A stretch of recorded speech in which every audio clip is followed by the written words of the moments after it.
light to the dark. We posted up out of park. We got a couple of signs. We bringing people to God. We turn and pray to the east. We never bow to the beast. We bring a prayer to the Sabbath and bid the people to feast. We bringing light to the dark. We posted up out of park. We got a couple of signs. We bringing people to God. We turn and pray to the east. We never bow to the beast. We bring a prayer to the Sabbath and bid the people to feast. Judah a lion. In Bethel we learned to Zion when our father fell asleep on the rock. Now we consider wide awake when we don't sleep on the rock. So still be snoozing. The stone the builders refusing. Came back around just to bruise them. I wonder who can get through to them. No one but the spirit. So I wrapped a couple letters in packages like a lyric. They distracted cause they heard we the actual people living. They counteract with conjecture. We battle axes and menaces. Limitless, it's a whole vibe. Me and my brothers come together like a whole tribe. Bashamayim, while my arms keep your soul tied to the Father through commandments till your soul rise. Lord knows we bring a light to the dark. We posted up out of park. We got a couple of signs. We bringing people to God. We turn and pray to the east. We never bow to the beast. We bring a prayer to the Sabbath and bid the people to feast. We bringing light to the dark. We posted up out of park. We got a couple of signs. We bringing people to God. We turn and pray to the east. We never bow to the beast. We bring a prayer to the Sabbath and bid the people to feast. Maybe mix a few drinks, take a sip. That bottle is for the fathers that never got to be here. We live in prophecy clear. We walk in obvious fear. We see in Joshua trees that water salty in here. That's why we hardly can breathe. Our mental foggy in here. The Father gon' have to burn it. These demons lofty in here. Yo. Don't trip, every place that your soul's hit. Know that you're gonna be ruling these nations, don't quit. He who endures, he has faith. And he who retreats, he lacks patience. Remedial black faces, couldn't walk the line like Jack Chases. Blind leading blind, now that's Mace. Stop following base men. Keep this living from in front of me. I don't wanna hear them words come because of me. I pray for grace to appear in the spirit just to come to me. Until then I'm moving humbly, Lord knows. We bring a light to the dark. We posted up out of park. We got a couple of signs. We bringing people to God. We turn and pray to the east. We never bow to the beast. We bring a prayer to the Sabbath and bid the people to feast. We bringing light to the dark. We posted up out of park. We got a couple of signs. We bringing people to God. We turn and pray to the east. We never bow to the beast. We bring a prayer to the Sabbath and bid the people to feast. Passover.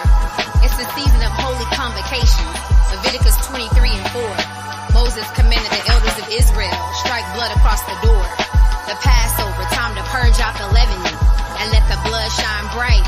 Cause the first sons born of Israel was saved that night. 1 Corinthians chapter 5. Yahweh, Bahashem, Yahweh Shai. Luke 22 and 7 says that that day must be fulfilled and the Passover must be killed. Now the Passover is holy and kept in honor, so you must be clean. The Most High covers that in Numbers 9, 6 through 13. Loins girded strong, staff in your hand. You must be haste and eat. Be sure those boots strapped tight and fast on your feet. Get rid of all the malice and wickedness in your heart. Be sincere to the word when you're breaking that bread apart. The Most High didn't come for the whole world, but Israel instead. Let's come together united in Yahweh and break this bread.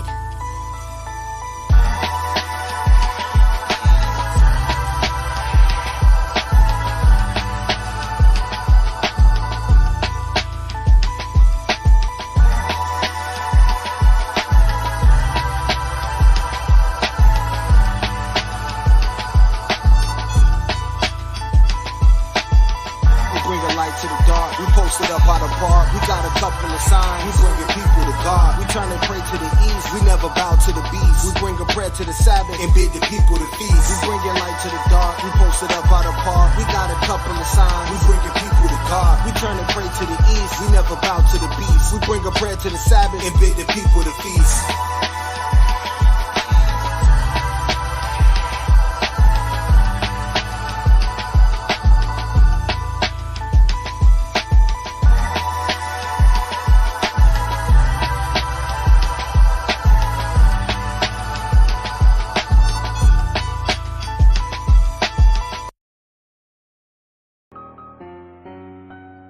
Call Yahweh Shemi Al-Shah. Kwam Yasha Shalom. Salt of the earth. See, I throw that forward for Judah. Yeah, the tribe of the rulers. Christ be the lion, he coming with shooters. No cabin is deeper than music. They won't understand what we've been doing. Waking up Israel, yeah, that's the nation that get your salvation. Just stick to them bases. I'm going crazy. Forgive me, Father, for acting like Jason. I'm killing this beat and I'm stabbing this temple. I'm spitting this truth from my God and my kinfolk. They heathen, they been hoes. different mothers and had different struggles, but thanks for the info. Knowledge and wisdom you gave me that I can get to them beds. See Babylon big and Jay wanna trap out a bando, riding a Lambo instead of really trying to get straight. We in a war, but don't end up a plate. Remember your ancestors, Job and 8. Remember the mighty men like King David. Fucking your brother, don't hold on to hate. Put in your all and you become great. Relate this track, something like steak. I pray the most high, he don't hide his face. Throw out of your Yahweh for all your grace. It is a marathon, it's not a race. Endure to the end, gotta have faith.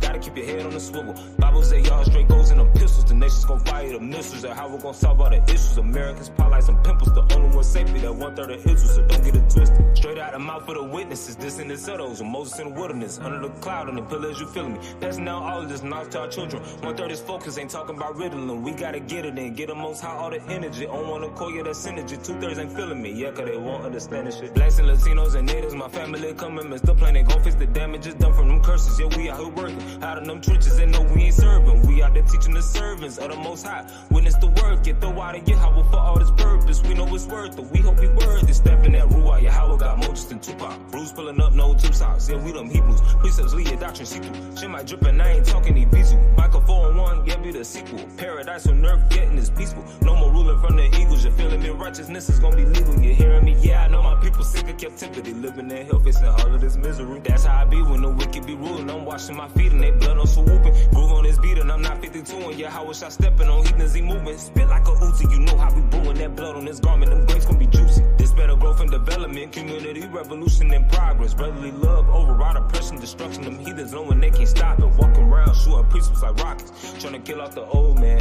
Follow your Yahweh, keep the laws, statutes, and the commandments, the whole plan. Yeah, I don't think they knew it was coming like that.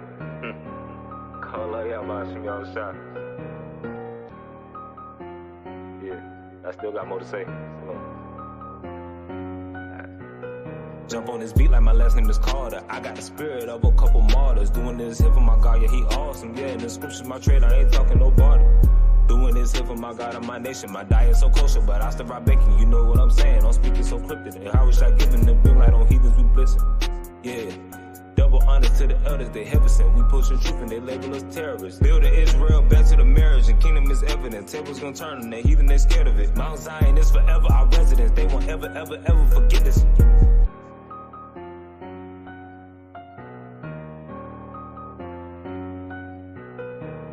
Damn, cook that bitch up, Milan.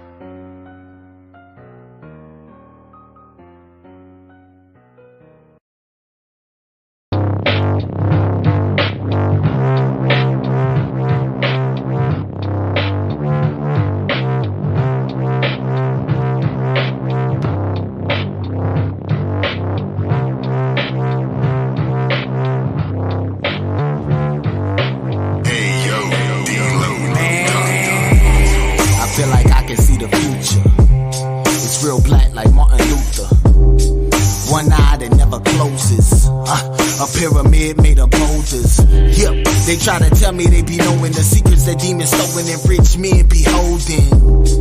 Tell me where you get this notion. Illuminati nigga focus. Illuminati nigga. Illuminati nigga.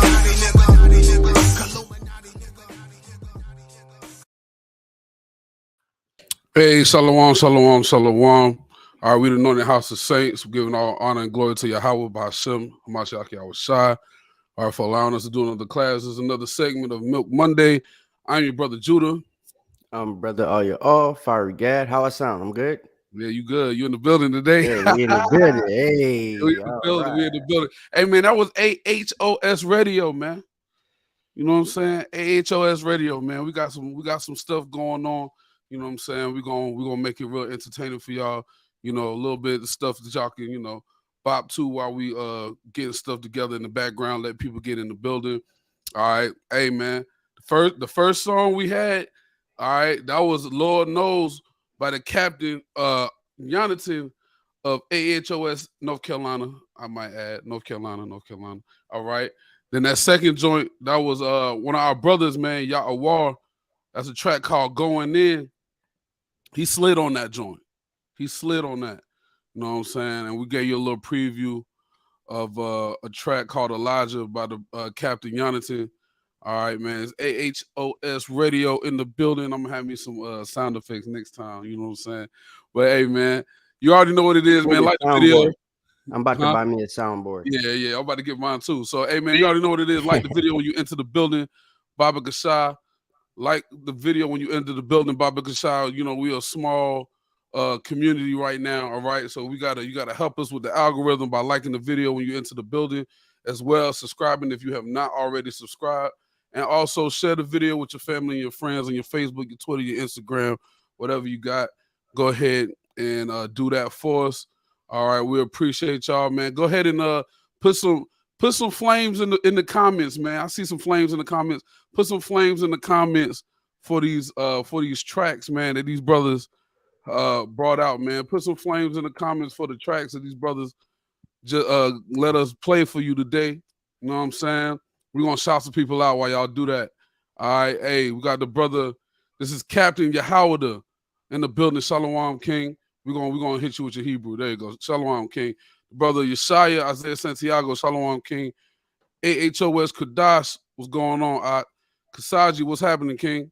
John Allen, what's going on? Shalom. Brother Kevon, Shalom. Captain Yonatan, Shalom King. Sister Joan Gilchrist, Shalom, sister. All right. Hey, the brother Kazakia, Shalom, Shalom. Iron sharpen iron, Shalom King. All right, the brother Zaya, Shalom, Captain Aharon in the building, Shalom, Sister Laretha, Shalom, sis. MLY 800, Shalom, sister, Shalom, Shalom. Got the brother Shemaiah, Shalom, brother. Sister Salaha, Salaki, if I said that wrong. Shalom, sister. All right, we got the good brother Malak Yawasab in the building. What's going on, King? All right, we got the brother Boaz in the building, Shalom. Sister Kalea in the building.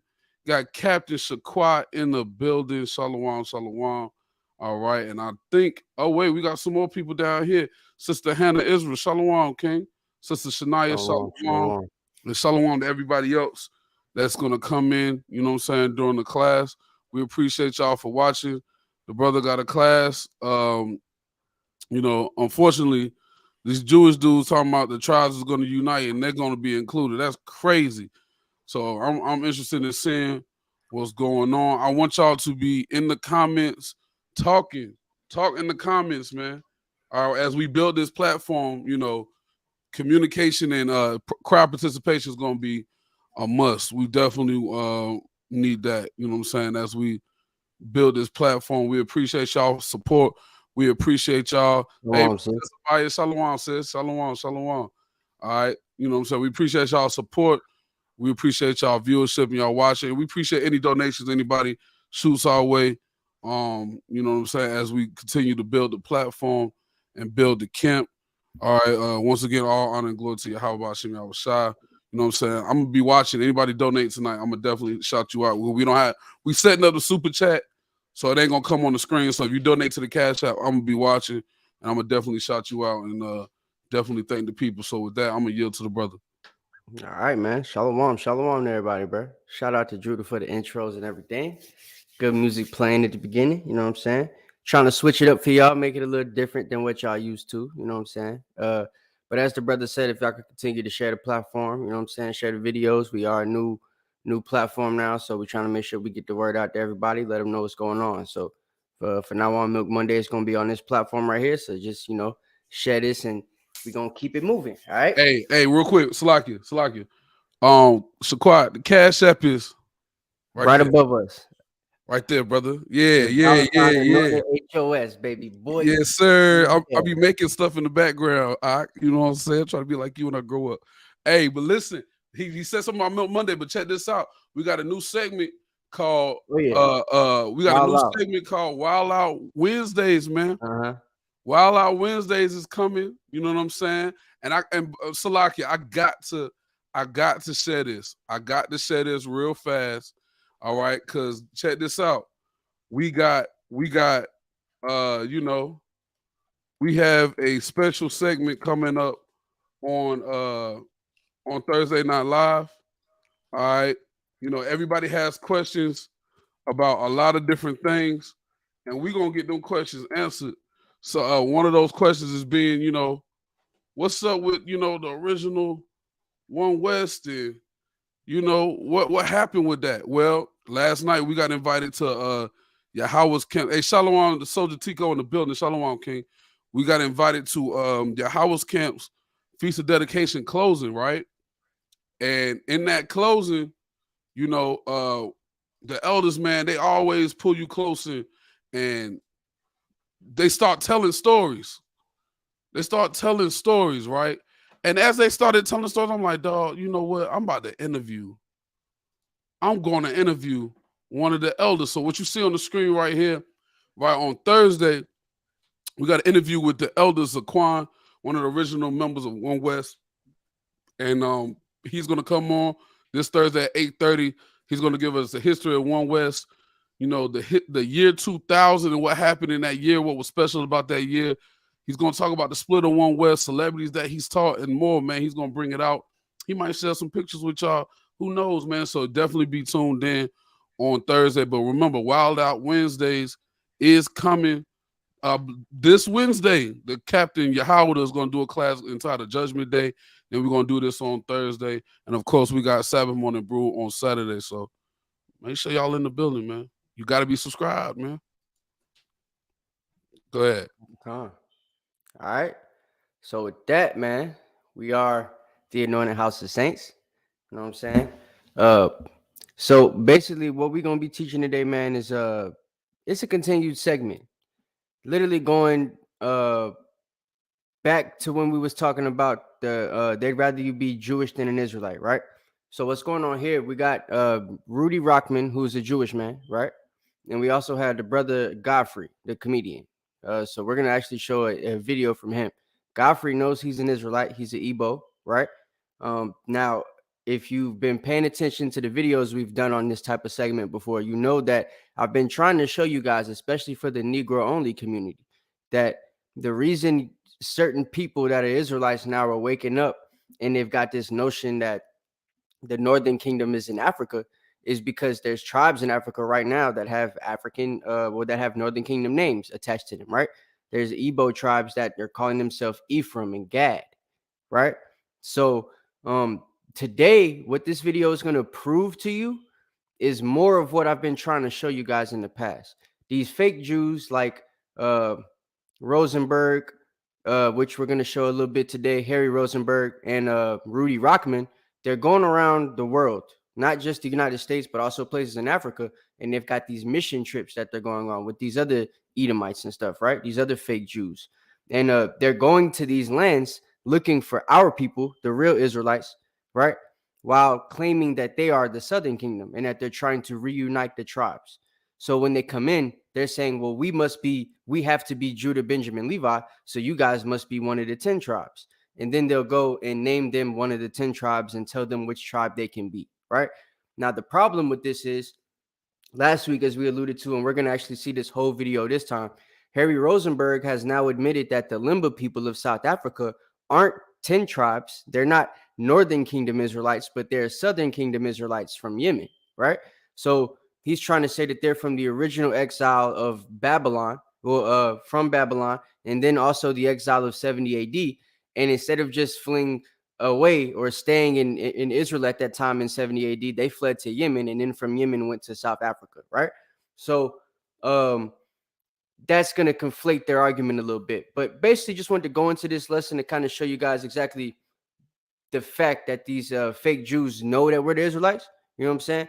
They understand who we are, even us as the people in the camps, the brothers in the camps. This guy's going to mention us and say that he's actually had conversations with us before, right? So, and that he accepts us as being Israelites too, and that there's different forms of us, some of us on the real extreme end and some of us that are not so extreme. So I just want to kind of put this out there to let you guys see how their perspective is and, you know, kind of prove to you what their whole agenda is. Now that they see that a lot of us are waking up, they're going to try to get ahead of it, right? And their way of getting ahead of it is going to try to make us believe that they're also our people and that the best way for us to coexist is to do like they wanted us to do in America, right? Come together and just be one people instead of proving who's the real and who's the fake, right? So without further ado, y'all hit the like button when y'all come in the building. We're going to do a little commentary on these videos. I got precepts, of course, most of the precepts gonna come out at the beginning of the video, and then the rest of it's gonna be a commentary. But the main gist of what he's gonna say, he's actually gonna say within the first 6 minutes. So you'll get the point of the video within the first 6 minutes. All right. But y'all hit the like button as I said. We're gonna use this via fair use. All right, this is the video right here. It's actually on Rudy Rockman's channel, but it's also on Godfrey's channel as well, so y'all can watch it on there. But this was a shorter version. It's not the full interview. So hold on, before we do that, let me go ahead and let's knock this out. Oh, that on. Yep. They gotta put it. We gotta put it on the screen. Here we go. Got it. Hey, fair use, man. All right. Let's get it. Hey, Shalom, Sakor. Yeah, that's right. They are getting desperate, man. So that's right. We're gonna see how desperate they getting. They literally coming up with an agenda to try to make us all one group. So check this out. All right. And I'm a song maker. I'm a Billboard charted artist. Wow. Hold up. Jude, is this something I got to do on the audio end for me to be able to hear this joint? You can't hear it? What? Y'all heard it? Yeah. Oh, no, it's not. Yes, you are. I'll give you. Godfrey shared about his trip to Israel with me. Yes, and Godfrey was so surprised that I knew about the Igbo tribe, his family. He was blown away. I can't hear that it. I was not the average light-skinned Jew. That was. I got you. I'm gonna knock that out for you, and you just tell me when to pause it, because that's crazy that you can hear. I could definitely hear it. I cannot hear it. Revolving in his normal life. Everyone, I just need to acknowledge that. And Godfrey, do you concur? I concur, sir. I mean, yeah. You can hear? We can hear. Just take it off the screen. I got it all right here. All right. Where'd you start at? You started at what? Started right 2 minutes and 3 seconds. 2 minutes and 3 seconds. All right.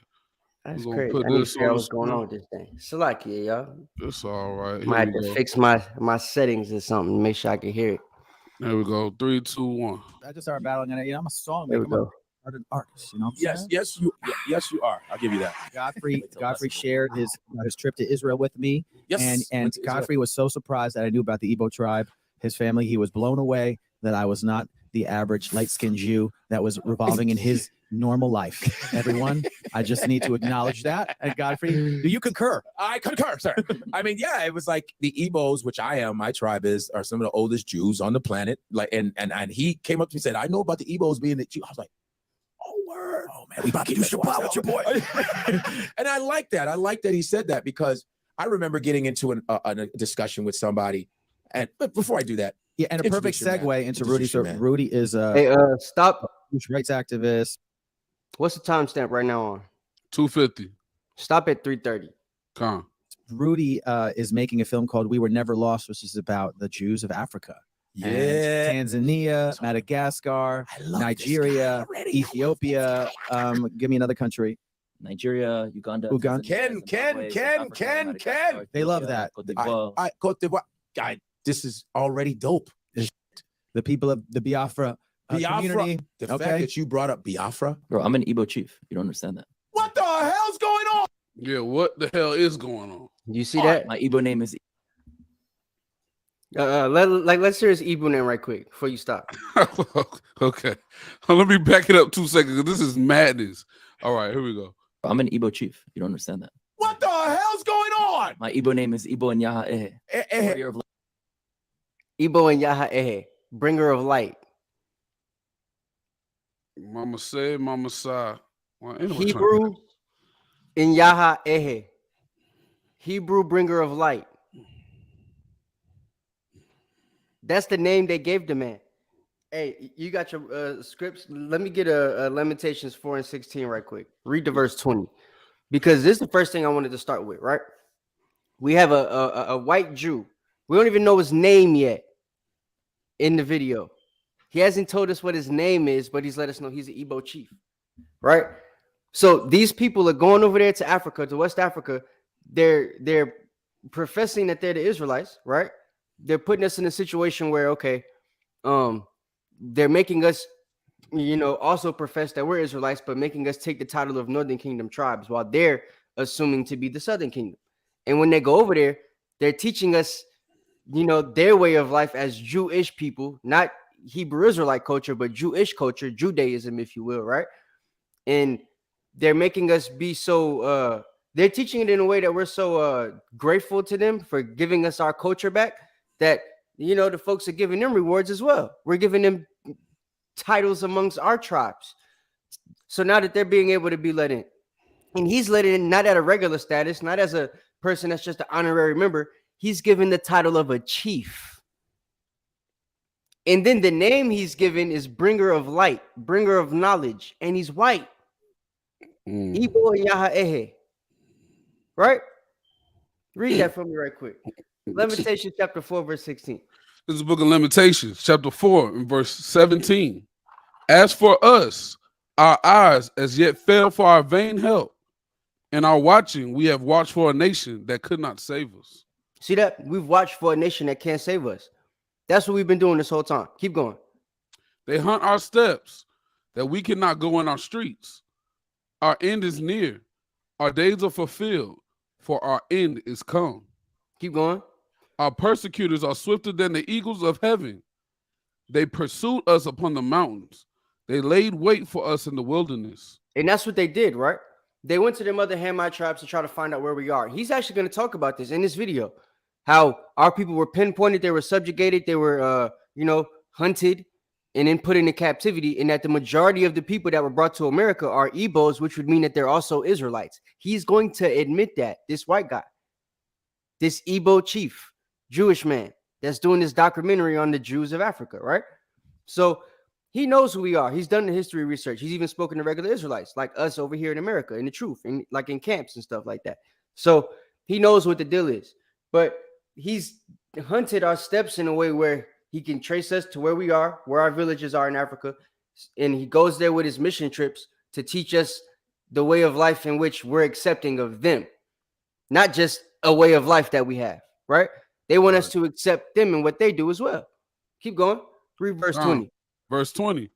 The breath of our nostrils, the anointed of the Lord, was taken in their pits, of whom we said, under his shadow we shall live among the heathen. Right? And that's what's happening. Under their shadow, we're living among them, man. They're literally forcing it to happen. Okay? So I just wanted to throw that out there to be the beginning. Right now, go ahead and play from 3 minutes and 30 seconds to 4 minutes and 36 seconds. All right, we at 3:21 right now. You want me to just skip over? No. Just keep playing it. Play and stop at 4:36. All right, come. Y'all listen carefully to this. You heard I brought him through. You heard? And you heard? Oh, Wu-Tang Clan ain't nothing. He's nuts, right? And I am my Igbo name is Undubisi. Undubisi is like health is the most important thing, which is so funny. I was named that, but health, I'm always in the job. I've always been into health. That's so you're an Igbo chief. Even before me, yo. I'm from Abia State. My people are Abia State. Our own Iziogo. So which used to be part of it. My bad. So also, something I want to point out, this man's born Igbo, right? He's not a chief yet. But the white boy came over there, told them that they're the tribe of Gad, because that's who he's going to call Godfrey in a minute. You're going to hear it. He's going to call him the tribe of Gad, right? My people, Judah, Benjamin, Levi, and you guys are the 10 tribes. You know, you're from the tribe of Gad. He's going to tell them that. So he goes over there, brings them this fake knowledge of who they are so that he could claim to be who he wants to be. And they give him a reward for it as well, a rewarding title, where he could go over there, he could buy land, he could run things, he could marry Israelite women over there in the Igbo state, right? As a chief, just for teaching them who they already knew they were. Go ahead. This is madness. Imo State and Abia State. That's where I'm from. Umuna are my people, man. It's all villages. This Afrobeat comment section is just going off. It's right amazing. Now. This is dope because you don't expect a guy that looks like you to be this. Like I'm trying to talk about African Jews. What? Perhaps this guy is bridging, commutes to conversation, and he's documenting it. And people from all different worlds are contacting him, from priests to Palestinians to people from all over the world, Indian Jews, Chinese Jews, like stuff that you're like, you don't expect in New York City. Not everybody's a Jew, huh? Now look, Chinese Jews. Yeah. You see this? This isn't our people being brought over that they're bringing. Remember that video we showed you where they had the people coming off the boat, right? They had the Cushites getting put off the boat, and they were calling them Ephraim and Manasseh. The Chinese people's getting off the plane. The Chinese people probably gonna be Dan and Naphtali or something like that. Asher, right? And they got Ephraim and Gad. They got part of Ephraim and they got part of Gad over here in West Africa. That's what they're saying. Naphtali and them. Zebulon. So here's the thing. There's a lot of prophecies that they missed that we're going to get into in a little bit. What's the timestamp that you're on right now?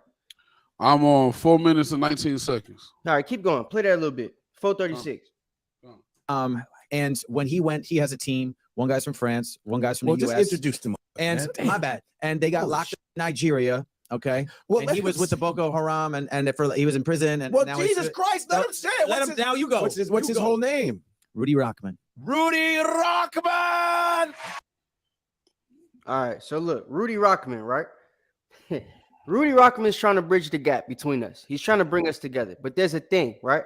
There's something that happened, which is part of why we fell off in the first place, right? Y'all know Solomon had Edomite wives. The reason he had Edomite wives is because his father had Edomites in subjection, right? But throughout that time, we was also dating them. We was getting with them. Like, you know, during the time of Ezra, Nehemiah, we was getting in trouble for being with them because not just them, but other nations too. They're teaching us their language. They're making us fall away from the Most High. And something you got to realize about Jewish people as opposed to Israelites, right? We follow the Bible, the Torah, Tanakh, the gospel, right? That's the Bible. They don't follow the Bible, and he's going to admit this. They follow the Talmud. Some of them follow the Torah, but you don't have to follow the Torah as a Jew or Jewish person. To be Jewish, you don't have to follow the Torah. It's not a requirement. You don't even have to believe in Hashem, right? The Most High, Yahweh, or his son, Yahweh Shai, right? To be Jewish. You technically do have to do these things to be an Israelite, though. We're going to prove it. So, like, give me Ezra chapter 9 and verse 14 right quick. Because this is something that we have to make clear here, right? Our people are in a mind state, especially Godfrey.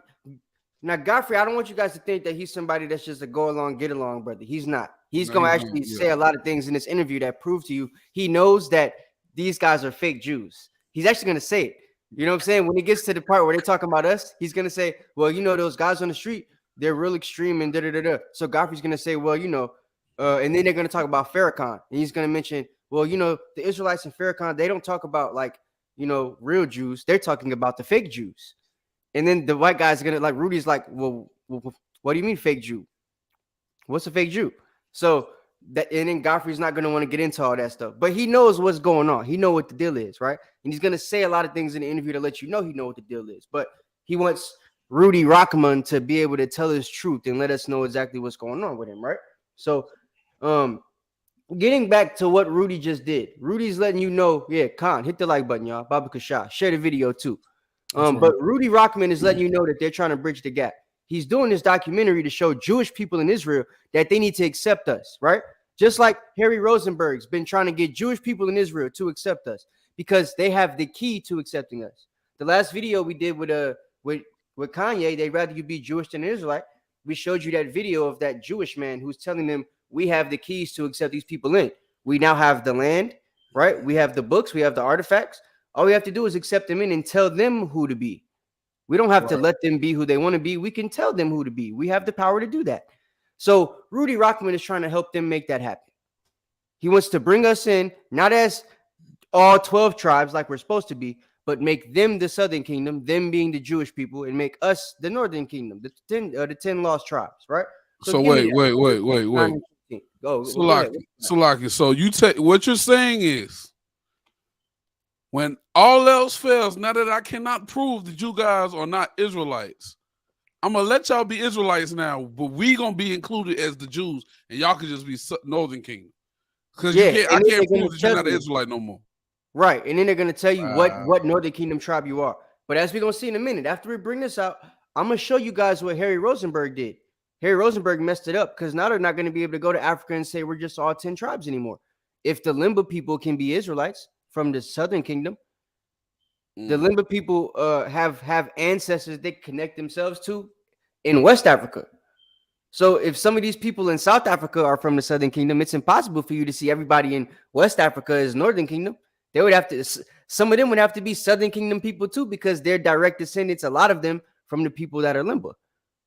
We're going to be able to prove it. So, but go ahead. Ezra chapter 9 and verse 14. Give me that. This is the book of Ezra, chapter 9 and verse 14. Should we again break thy commandments and join in infinity with the people of these abominations? So look, do we still break the commandments? Do we keep joining with these people that don't want us to really follow the Bible? Want us to follow the Talmud, right?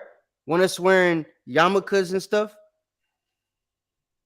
Right? Ain't that what they do? When you see our people over there in Ghana, when you see the Limba tribe, aren't they dressed up like Jewish people?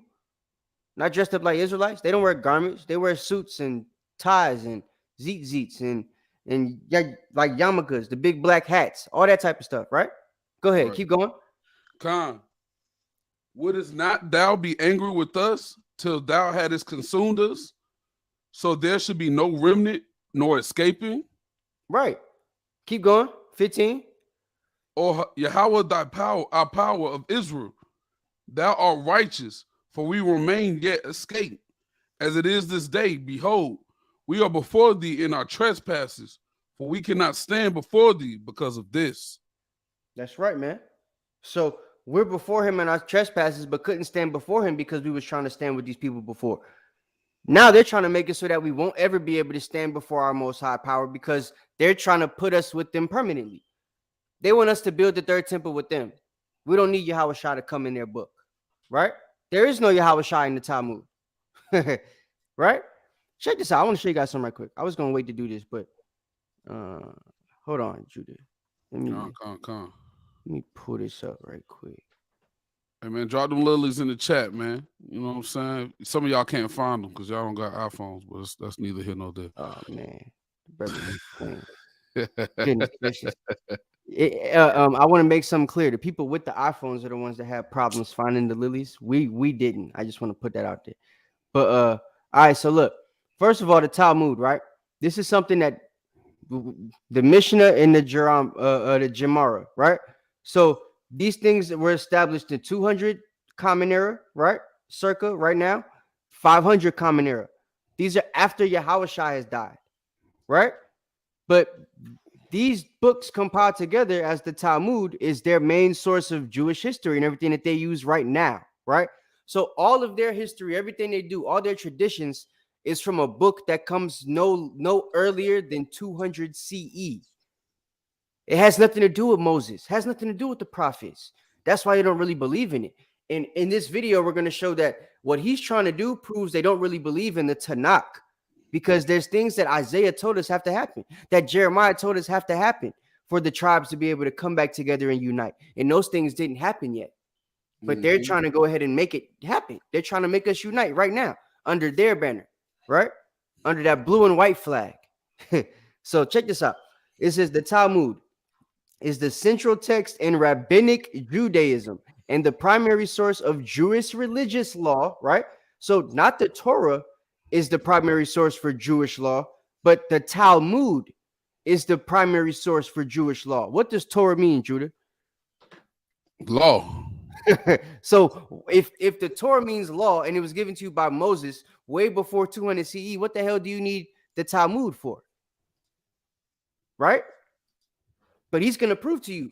He's going to actually say it with his mouth in about 2 minutes after we finish this part and we play the video again, that you don't need to be somebody who believes in the Torah or the Talmud or the gospel or the Messiah or the Most High himself to be considered Jewish, because it's a culture, it's a heritage, right?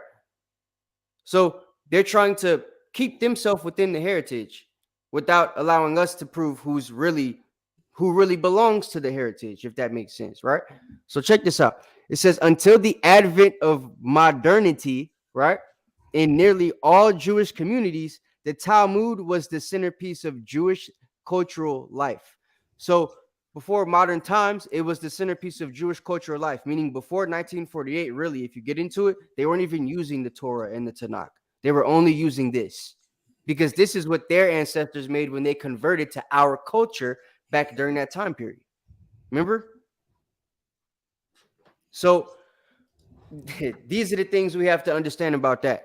They're using books that fit their culture and the way of life that they live, and they're trying to validate themselves through that, but using our book to validate us, but put us under them. So they're allowing us to come in via the prophecies of the Bible, but they're claiming their history and their culture via the Talmud, which isn't connected to the Bible as we see here. We have laws from the Bible, which is the Torah. Their laws come from the Talmud. Right. So I just want to put that out there as a starting point. But we're also going to see that they don't believe in the prophecies of the Tanakh either, right? Yeah. So go ahead and play the video. Let's play that. Stop at 550. Hey, welcome, brother. Thank you. Welcome, man. So you were born in Israel? I was born in France, actually. But enchanté. Bienvenue or something. Welcome, right? Yeah. Bienvenue. Okay. I'm not French. Damn. All of my grandparents were born in different countries. Okay. Due to being persecuted as people of Israel. Of course. All of my grandparents were kicked out of the countries they were born in, and that's how my parents were first generation born in France. Wow. And me being second generation. Then I moved all around the world: Israel, Miami, LA, Palo Alto, New York, Asia, South America. Everywhere. Yeah. And growing up, I realized that it doesn't matter where I was born, grew up, lived in, traveled to, reside in. What I really am is a Jew. Yo, Cap. Can we put the caps in the comments? Golly. Hey, you see it, right? So here's the thing with them, right? Jews were supposed to lose their heritage. So why is it every time these people been displaced, they know exactly what place they was displaced to? They know what country it was, what generation it was, and everything like that. How come we don't know what land we was at in Africa? But they know every single place in Europe that they was displaced from. Yo, I don't want. And you know what I always have. You know what they always do it. It gets on my nerves. All of my grandparents were born in different countries, and that was due to being displaced and persecuted. Man, shut up. All my grandparents was born here because they was persecuted and brought here as slaves. Nobody says, yo, my grandparents was born in South Carolina because we was put on the slave ship and we was persecuted. Yo, we just live in South Carolina. If you Jewish, you Jewish. Like, come on, bro. Stop the cat. I got grandparents that was born on a reservation that used to run the land that have to be born on a reservation now because y'all are here. Y'all just put a big cap. A Jewish cap. Yeah, the Jewish cap. There you go. Cap. Keep playing. Play the video. And so I asked myself deeper questions. What does it even mean to be a Jew? Because we're told today that Judaism is a religion, but in every single religion, if you don't believe in the God, deity, book, or prophet of that religion, you're not a part of it. A Christian that doesn't believe in Jesus is not a Christian. A Muslim that doesn't believe in Muhammad is not a Muslim. Right. But a Jew that doesn't believe in the Torah and Hashem, although a fundamental part of our culture, is still a Jew. So I realized that Judaism is not a religion. It's an ancient civilization, like the Mayans, like the Aztecs, like the Maoris, like the Yazidis. And so that's our civilization. We're called Israelites. We're called Hebrews. We're called Jews. These are all different names during different periods. Salaki, I'm sorry. I'm sorry. I'm sorry. When the last time you heard a Jewish person call himself an Israelite? You've never heard a Jewish person call himself an Israelite. But here's the thing. He's not talking about them. Remember, he's trying to bridge the gap, Judah. He's talking about us. We're called Israelites. We're called Hebrews. Why he say Israelis? Right? And then when he said Jews, because that don't bridge the gap. We've never been called Israelis, right? But so bridging the gap, we could all fall under the banner Israelite. We could all fall under the banner Hebrew. We could all fall under the banner Jew, right? But the thing is, only one of those names have actually been called for both of us, which is Jew, right? He didn't say Jewish because he knows that doesn't bridge the gap. We don't call ourselves Jewish. We don't believe us to be that thing, right? But keep going. It's going to get worse. Oh, Lord. Spare me, please. 556. Stop time, right. And there was a split amongst our civilization. The kingdom of Israel, which your tribe, God, was displaced to, and the kingdom of Judea, where Judah, Benjamin, and Levites, my family, which were spread out all across. And all right, stop. I'm sorry. But you heard that, right? What the hell? You just called Godfrey Gad. My people. Somehow we're not the natives no more. We West African brothers from Ghana that are very close to Israel, right? And these people who are the Southern Kingdom, his people, Rudy Rockman and them, right? They weren't oppressed with us together in Africa. We weren't oppressed together in Israel because we went in Assyrian captivity. He's also going to mention that, right? In just a second. We got displaced via Assyrian captivity, right? They were there from Babylon captivity. So we've been displaced this whole time, separated. The Bible says we're supposed to be oppressed together. Jeremiah 50 and 33. Where were we oppressed together at, Rudy? You was in Europe. You just said your family's from France and Poland and Russia and Germany, and all of your families from different places in East Europe, right? Our people, you saying, is from Africa. but we supposed to be the same people. Where are we oppressed together at so that we can wake up? Hey, yo. You're skipping the prophecies. I don't want the caucasity.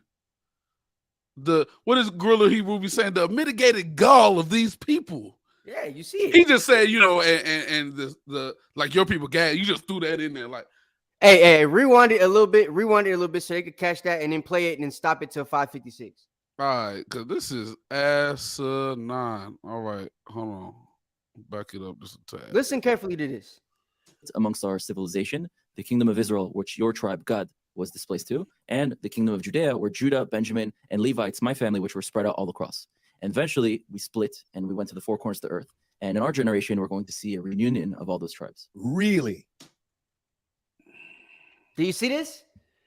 In our generation, we're going to see a reunion of all those tribes. With my family, Judah, Benjamin, Levi, we were displaced. And your family, God, you guys were displaced to Israel? No, they weren't displaced to Israel. They never were there. They left in Assyrian captivity. Right? Let me show you something. Hold on. Pause this right quick, Judah. Damn, you're not even going to be able to get it because I ain't going to be able to hear it. Let me see if I can. You want me to get it? Yeah. Yo, I got precepts. I just got one after this. Yeah, go ahead and say it. All right, Con.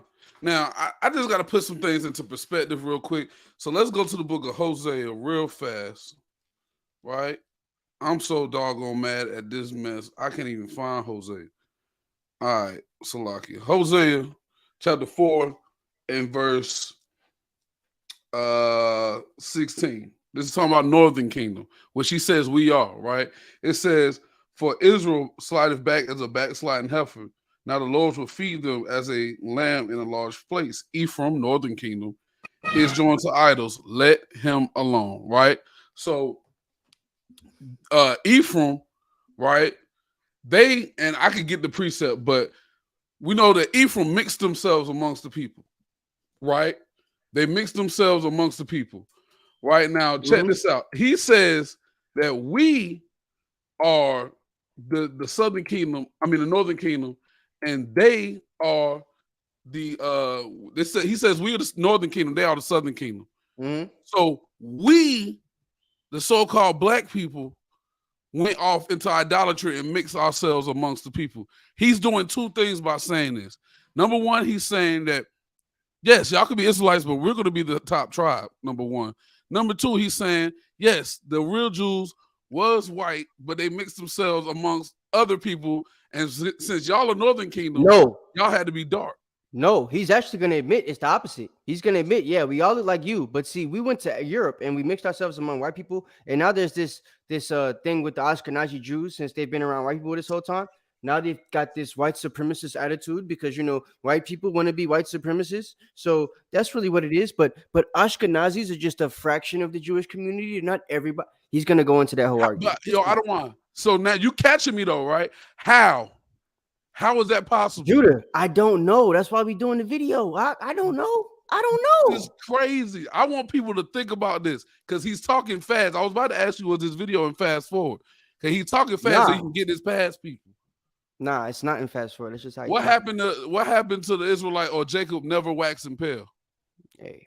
Hey, can you go Black to Africa and find this video right quick? Yep. Yeah.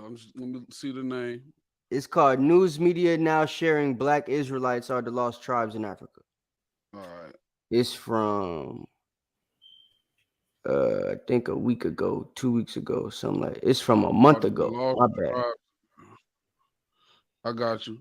Bet. This is crazy. Play this from the light bearer. We gotta be dumb. Play this from the jump, from the start of the video. Because this right here is gonna be Harry Rosenberg, right? This is the video I showed y'all a little bit last week. Harry's now gonna admit that, because Harry's the one that has talked with Gorilla Hebrew, he's talked with Divine Prospect. He basically knows who we are. He's lost a bunch of debates. So he's gotten to the point now where he's not trying to make us think we're the Northern Kingdom anymore. Now he's trying to make us accept them as people that could also be Jews too, right? And kind of goes along the same argument that Rudy just gave, or that he's going to give in a moment, rather. That they're white because they mixed with white people, not because they started off that way. Okay? So that's the argument they're going to use. That's what they want us to believe, right? So, but play this video. Let's see what this sound like and everything. Come.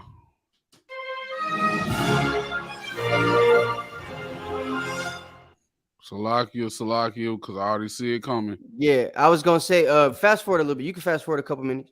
Fair use, y'all. Fair use. All right, let's go right here. Fast forward more. So without further ado, watch this video and I'll be back. Yeah, there you go. And we're very happy to be joined once again by Rabbi Harry from Jerusalem. Hello and welcome back, my friend. Hey, thanks so much for having me back. It's a real honor to be here with you. Well, thank you very much. Listen, you're doing such amazing work, and you know, the story just keeps getting deeper and deeper and deeper every time we approach this topic. And I want blacker. You know, we're talking a lot about the Lemba people today. If you could kind of put some light on the connection to the Lemba people specifically, you know, and the tribes of Israel, and you know, possible genetic links that are shown through a Cohen bloodline. First of all, the Lemba historically has always self-identified as being from the children of Israel. We could discuss which tribe they're going to come from in a second, but just they had reached Hey, can you pause, Judah? Israel. We're gonna talk about what tribe they're gonna come from in a second. You on mute? Salakia, that's what I was saying. What the hell? You see that? We're gonna talk about what tribe they're gonna come from in a second, because right now he doesn't know what tribe they're gonna come from. Right? They have the Cohen gene, but he doesn't want to say they're emphatically from the tribe of Levi, because that's what Cohen would mean, right? Cohen's supposed to be a Levite name. It means priest in their modern Hebrew. So these are supposed to be the priest of the Most High. These are Levites in South Africa, Lemba people, right? And when you look at them, they look nothing like good old Harry right here, who also is supposed to be a Cohen, right? Go ahead, play the video. Let's see. The early inception of the state, and a lot of people thought that this was a tribe just trying to jump on the bandwagon, as we've discussed in the past, saying, oh, it's so convenient for you to be from the children of Israel now that we have our own state. But then, you know, researchers, they noticed that there's just a lot of things that the Lemba are doing, unlike other tribes around them, that really resembled the law of Moses and other customs, traditions of the Jewish people. So they sent to team people down there to now notice he's mentioning the law of Moses, but again, what did we just prove that they look at? Their laws come from the Talmud. They don't worry about the law of Moses unless it's trying to validate us. You understand what I'm saying? But go ahead, play the video.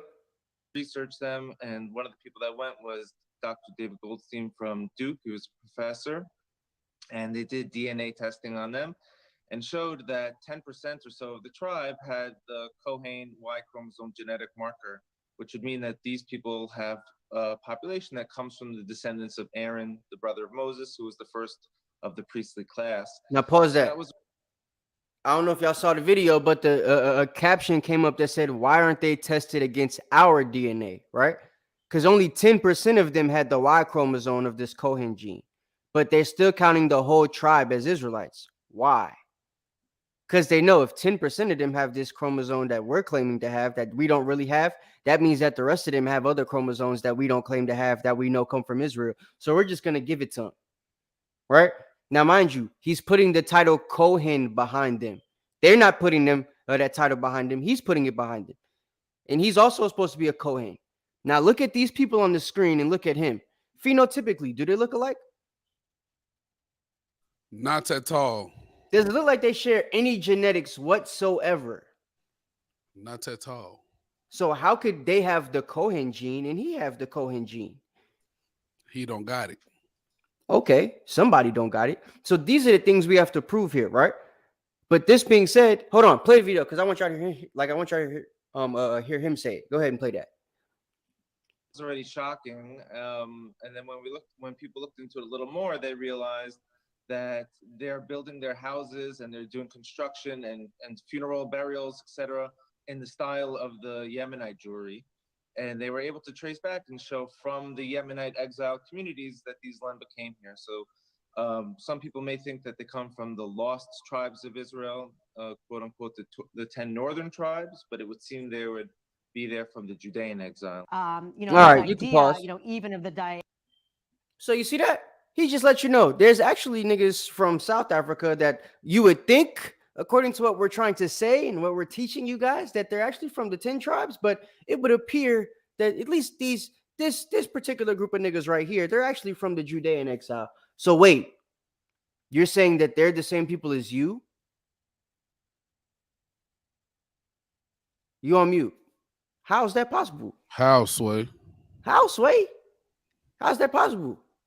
How is they the same people as you? Now, going back to good old Rudy, we can take this off the screen. Put Rudy Rockman back up there. Mm-hmm. Rudy Rockman is trying to tell us that we are the Southern Kingdom emphatically. Right? My people, Judah, Benjamin, and Levi, you heard him say it. But one of his people, Judah, Benjamin, and Levi, just told us there's a group of our people that's also Judah, Benjamin, and Levi in Africa, where you say the 10 tribes went. But he said it was Gad. Yeah. And here's something that's funny, right? There's a bird called the Sankofa bird. Here, let me Google this for you guys right quick. Sankofa bird. Let me see. I want to see if it say anything. All right. So look. Let me pull this up for y'all right quick. This bird is called the Sankofa. It's a bird that is supposed to represent. It's an African bird, right? But it's supposed to represent. It's a bird that Israelite tribes use that are lost in African spirituality and stuff. But this basically what it means. It says Sankofa is an African word from the Akan tribe in Ghana. Literal translation of the word is the symbol is it is not taboo to fetch what is at risk from being left behind. Right now, what's funny is even though they tell you that this bird is something that stems from Ghana, the people over there by the Limba tribes use it too. Right? People that the Limba say that they're connected to in West Africa, Ghana, Nigeria, right? These people use this bird and say that they're connected. And part of this bird's meaning is to not forget the people that they're connected to, which is why they kept connection with them and know who they're connected to. That's what the bird means, to never forget those that could be left behind, right? There are things at risk of being left behind, aka your heritage, your culture. The Limba always profess to be Israelites, which is how the Igbo knew that they were Israelites, because they're connected, right? Even though one went to this side of the land and one went to this side of the land. That's how a lot of researchers have been able to put them together just from this one damn bird, right? So that being the case, this proves to us that the Sankofa bird alone shows that the Limba people, the people that the Limba come from, are connected to these people in West Africa. If these Limba people are the people that are from Judean exile, how is it impossible that these other people in West Africa aren't from the Judean exile as well? How are they automatically the 10 tribes from the tribe of Gad and Ephraim? These are questions that have to be asked, but they're not going to be asked because, Rudy Rockman ain't going to answer the questions. So let's put that back on the screen and let's play the rest of the video. Let's, where are we at? Use that 556? Yep. In fact, let's get scripture. Give me Jeremiah 17:4. This is the book of Jeremiah, chapter 17 and verse 4. And thou, even thyself, shalt discontinue from thine heritage that I gave thee. Now look, in the story that Rudy Rockman just gave us, where did his people discontinue from their heritage? So I want to know. They know everywhere they were at. He knows all the grandparents he had that was displaced. He probably got all of their names in a book. Right? He knows all his history and he knows all of our history. What history did he lose? Right? Aren't our people supposed to be destroyed for a lack of knowledge? Right. Ain't that prophecy? What lack of knowledge does Rudy Rockman have if he's going around with the ability to tell everybody who they are? Excellent question. But this is what you got to put into perspective, right? The scriptures also have a prophecy that we're going to get into a little bit later. It's Genesis 49:8 that Judah is going to be praised, right? We're going to get into it later. Why is Judah going to be praised? Because the tents of Judah are going to wake up first. And with that, Judah is able to wake up the rest of his brethren, right? Mm-hmm. Rudy's people are trying to be Judah, though most of them gave themselves the last name Kohen. but ironically, I was behind a license plate today that said Cohen. It was a Toyota. But anyway, Esau gave themselves the name Cohen, but they're trying to put themselves in the position of Judah, where all of us have to praise them for allowing us to be Israelites again. All of us have to praise them for allowing us to be the children of Israel again, for allowing us to come back to our land that was taken from us by them. That's amazing. That's their goal. That's what they're trying to do. So give me Matthew 12 and 50 right quick, right? Because it's something that he said a minute ago. He said a fundamental thing that he realized is that in order to be Jewish, you don't have to believe in anything that the Jewish people are known for. You don't have to believe in the Bible. You don't have to believe in the Most High God. You don't have to believe in the Messiah. But he tells you in order to be a Christian, you have to believe in Jesus. In order to be a Muslim, you have to believe in Muhammad, right? He said all that stuff. To be a Buddhist, you got to believe in Buddha. But to be Jewish, you don't have to believe in any of those things because it's a culture. So he's letting you know why it's acceptable for some of his people, most of his people, the majority of his people, to not believe in the Bible or the things in it because they know they're not really connected to it. But as long as they connect themselves to the heritage and the fact that they're connected to this Holocaust, then, you know, they're in a situation where, boom, you can still be Jewish, right? So give me that. Matthew chapter 12 and 50, because it's something that's fundamental now. Our Messiah, who we're supposed to believe in this time, told us something fundamental that would cut what he just said about that. Go ahead and read that. This is the book of Matthew, chapter 12 and verse 50. For whosoever shall do the will of my Father, which is in heaven, the same is my brother and sister and mother. So look, the people we're supposed to claim are only the people that, you know, keep the laws of God, that do the laws of God, right? Guy sitting next to Rudy don't have no beard. They don't wear no zeets. Rudy don't got no ZZs on. He don't even got a yarmulke on, according to his culture. In Talmud, he'll tell you, I'm not an Ashkenazi Jew. Right? Even though that's the fundamental people or the main sect of his culture as it is today. So, like, our people are supposed to know all Israel is in Israel. We're going to have people, 1/3 of us going to wake up, 2/3 of us aren't. They're trying to wake up everybody, make us accept even the ones that don't keep the law. When our Messiah told us we don't have to do that necessarily per se here. We're supposed to try to wake them up, give them the grace and the time period to wake up. But when that time comes, we're supposed to let them go. Because my brother, my sister, my mother are those that do the will of the Father. But so from this point, I want you guys to realize that now they don't give a damn about any of these prophecies. Right? He's not going to care about any of the prophecies that have to come to pass in order for us to get to the land of Israel. He's just going to tell us how we're going to get there now with the uniting of the tribes from their perspective and how it should work with them being included. So go ahead and play the video. Absolutely. We're going to see a reunion. It's our generation's turn to do that. Really? Absolutely. It's going to be of all colors, shapes, sizes. It's always been of all colors. You always had Jews of all colors. I know. Here's the thing, Roy, man. Here's the problem. They marketed the Jewish thing as the Ashkenazis. Yeah. You know, it was like all my friends that are, don't I look Jewish? You know how many Jewish comics I work with every night? Everybody look Jewish. I look Jewish. My friend Mordecai, who's one of my best buddies in the world, he does. It's hilarious. He goes, don't I look like a Jew? I got to bring out some scriptures because the prophecies, man,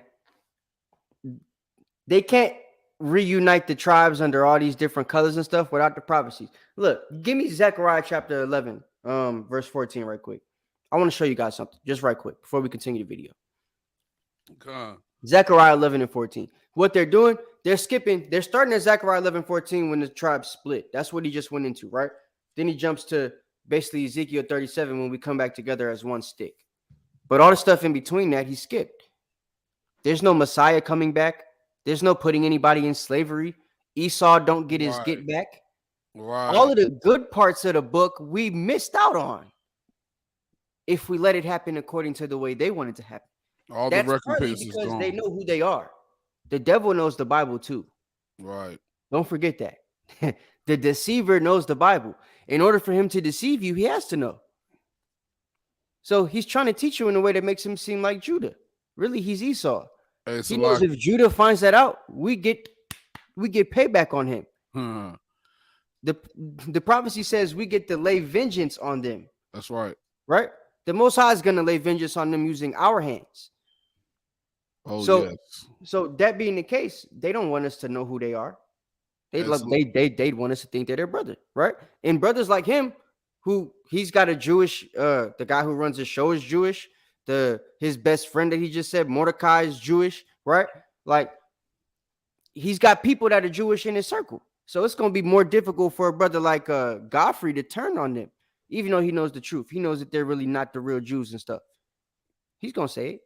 Hey, Salaki, it's just like when you on the street, you explain Deuteronomy 28, you explain all the atrocities that so-called white people have done to the Blacks, Hispanics, and Native Americans.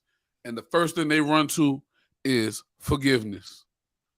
And then you ask them that magic question, but what should happen for the atrocities that happened to our people by your people? Love. That's the answer. That's what he's doing. He wants to skip Isaiah 14. He wants to skip laying hands on the Most High's enemies. You know what I'm saying? He wants to skip that part and let's just go from slavery to can we all just get along? The Most High is a just guy. He don't work like that.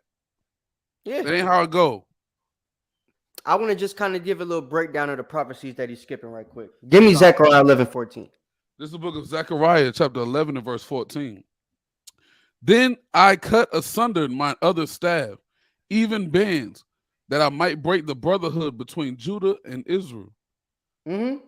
And the Lord said, the goal was to break the brotherhood between Judah and Israel, right? That's what happened. That's how we fell apart. If we read Ezekiel 37 and verse 12, I'll go ahead and read it so you ain't got to get there.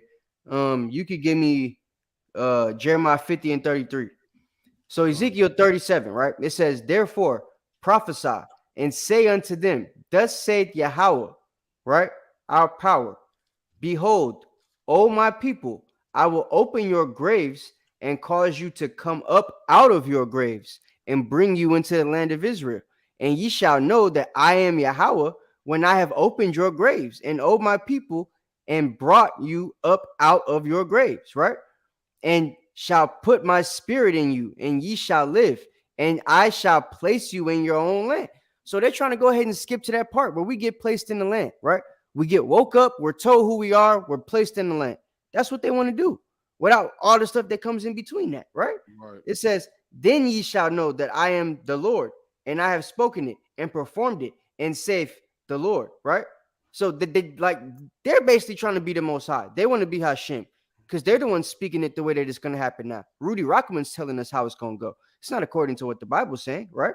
Verse 15, it says, the word of Yahweh came again unto me, saying, moreover, thou son of man, take thee one stick and write upon it for Judah and for the children of Israel, his companions. Then take another stick and write upon it for Joseph, the stick of Ephraim, and for all the house of Israel, his companions, and join them together into one stick, and they shall become one in mine hand. That's what he's trying to do. He skipped, right? What he skipped? Give me Jeremiah 50 and 33. This is a big part that he skipped right here. This is the book of Jeremiah, chapter 50 and verse 33. Thus says the Most High of hosts, the children of Israel and the children of Judah were oppressed together. No, we were oppressed here and they were oppressed in Europe. The children of Israel and the children of Judah were oppressed together. No, a bulk of us was oppressed here in America with these Hispanics that we don't know who they is. They just was oppressed with us for some reason. And the real Southern Kingdom, Judah, Benjamin, and Levi, was these white people that wasn't oppressed until the end of the 1800s, up until 1948. That's what it say, right? The children of Israel and the children of Judah were oppressed together. Okay, go ahead. And all that took them captives held them fast. They refused to let them go. No, they did let them go, and they moved to Israel on their own, and now they're gathering the rest of the tribes. They refused to let them go. No, they refused to let them go, but then they escaped, and the United Nations got together with the Balfour Declaration and put them in their own land so that they could wake up the tribes. They refused to let them go. So that means we still supposed to be in captivity right now, brother? I guess so. Oh, well, let me read something that might validate that. This is the book of Baruch, chapter 3 and verse 8. It says, behold, we are yet this day in our captivity, where thou hast scattered us for a reproach and a curse, and to be subject to payments, aka, things we did wrong, paying for it, right? Captivity, according to all the iniquities of our fathers, which departed from the Lord our power. So you see that? Even the Bible validates it via prophecy that we're still supposed to be in captivity right now. How is it that they got to leave in Germany, weren't even where we was scattered at, weren't even where we was put in captivity in bulk, right? Ain't no Igbos in Germany over there, like in bulk, just slaved up, right? He went ahead and told you at the beginning of the video the majority of the people that got off the ships was Igbo. Okay, when did the majority of us get sent to Germany, where y'all was at, or Russia, or Poland, or France, where Rudy Rockman said his grandparents come from? He was born in France, right? Right? These are the things we got to put into perspective, man. Give me damn. Hell, I'll read this since we in Baruch already. Give me Job chapter 8 and verse 8 right quick, Judah. I'll read Baruch chapter 2 and verse 29 just to validate that point. It says, because he also said we were scattered to the four corners of the earth, right? Somehow we were scattered to the four corners of the earth. They were scattered to one corner of the earth because they only went to Europe. Right. That's one corner. It's all in one area. Make it make sense. He said, my family, Judah, Benjamin, and Levi, we were dispersed, and you guys were dispersed, and we were scattered to the four corners of the earth. But in our lifetime, we're going to see a reunion of the tribes. Well, if we were scattered to the four corners of the earth, and we could find our people in India, we could find our people in Japan, we could find our people in the Middle East, we could find our people in Europe, we could find our people in the Americas and the Caribbean, but all of your people was from Germany, France, Poland, Russia. How is that four corners of the earth? Right. You see how no prophecy they've hit yet? But they're Judah, Benjamin, and Levi, and we're the 10 tribes. Make it make sense. Baruch chapter 2 and verse 29. If ye will not hear my voice, surely this very great multitude shall be turned into a small number among the nations, where I will scatter them. Right? So it says, for I knew they would not hear me because they're a stiff-necked people. But in the land of their captivities, they shall remember themselves. Mm-hmm. What remembering did the Jewish people have to do if they were put in captivity as Jewish people? And left as Jewish people. And then got out of captivity as Jewish people. Make it make sense. Brother Judah just said. You got to make it make sense. How does that make sense? It doesn't. You're supposed to discontinue from your heritage, according to Jeremiah 17 and 4. Hosea 4 and 6 says our people are destroyed for a lack of knowledge of who we are because we discontinued from our heritage. And that the Most High won't even let us be priests to him anymore. But somehow all of y'all niggas are the priest. You're all Kohens. Right? All of you. And you lost your heritage, but know exactly who the hell you are. And went into your captivity, the Holocaust, as the people that are supposed to lose their heritage as Jewish people and left as Jewish people. What did you lose? What did you lose? Tell me. They can't. Crickets. So Job 8 and 8, right? Con, they also got to tell me when this happened to them. Con, this is the book of Job, chapter 8 and verse 8. For inquire, I pray thee, of the former age, and prepare thyself to the search of their fathers. When did they have to search for their fathers? If their fathers was in the ovens with them. Like, you ain't have to search for nobody. Your daddy signed the paperwork after he walked out the oven to say, yeah, I want to be one of the Schwartzes, right? I want to be one of the Schwartzes. Make me a black person. You know what I'm saying? I want to go to Israel. Let me sign the paper. Let me learn how to speak Hebrew. He walked out of the concentration camp and got to do that. Our people left slavery and went into Jim Crow. See the difference? Yep. See the difference? Make it make sense. Keep reading. Read verse 9. Verse 9. For we are but of yesterday and know nothing, because our days upon the earth are a shadow. Our days on the earth are a shadow. We don't know anything, but you know who you are, where your family was displaced, every generation of your family members that was displaced, all your grandparents' names. I can only freaking Ancestry.com 3 damn generations. You done told me 4 just with your mouth. Facts. What did you lose? Y'all got to make it make sense. Give me a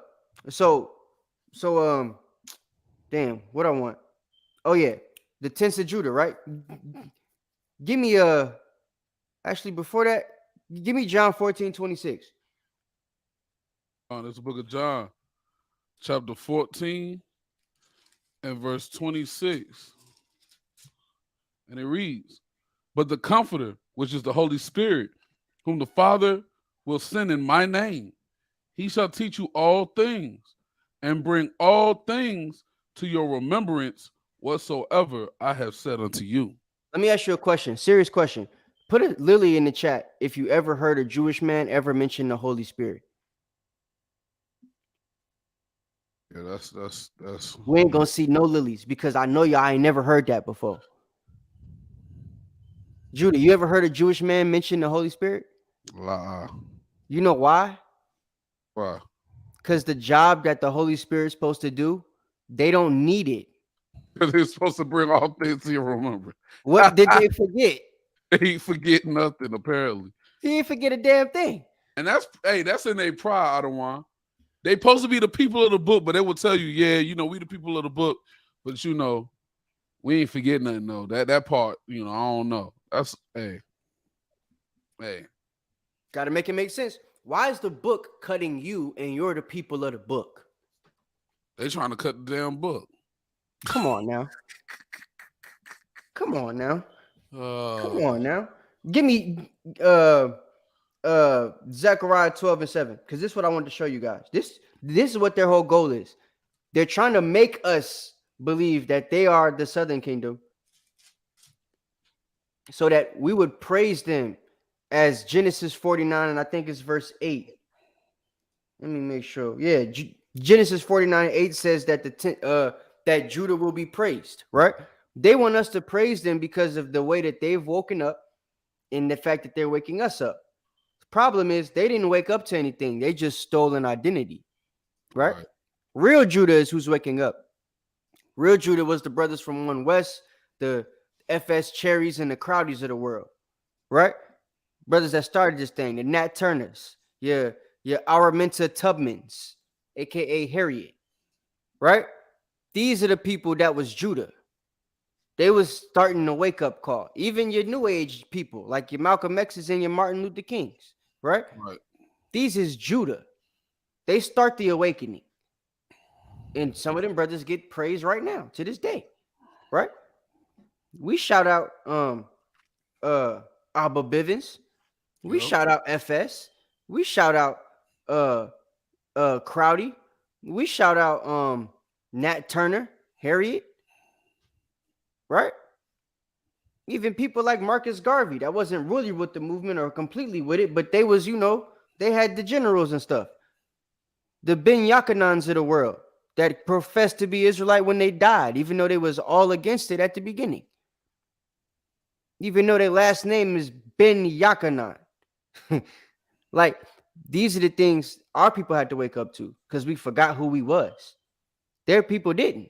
They didn't lose anything. They had nothing to rejoin themselves to. You feel what I'm saying? Right. So they completely are disqualified by the prophecies of the Bible. which is supposed to validate them as the people that they're claiming to be. That's what's so cold about this thing right here, right? But give me that. Zechariah 12:7. This book of Zechariah, chapter 12 and verse 7. Uh-huh. The Most High also shall save the tents of Judah first, that the glory of the house of David and the glory of the inhabitants of Jerusalem do not magnify themselves against Judah. You see that?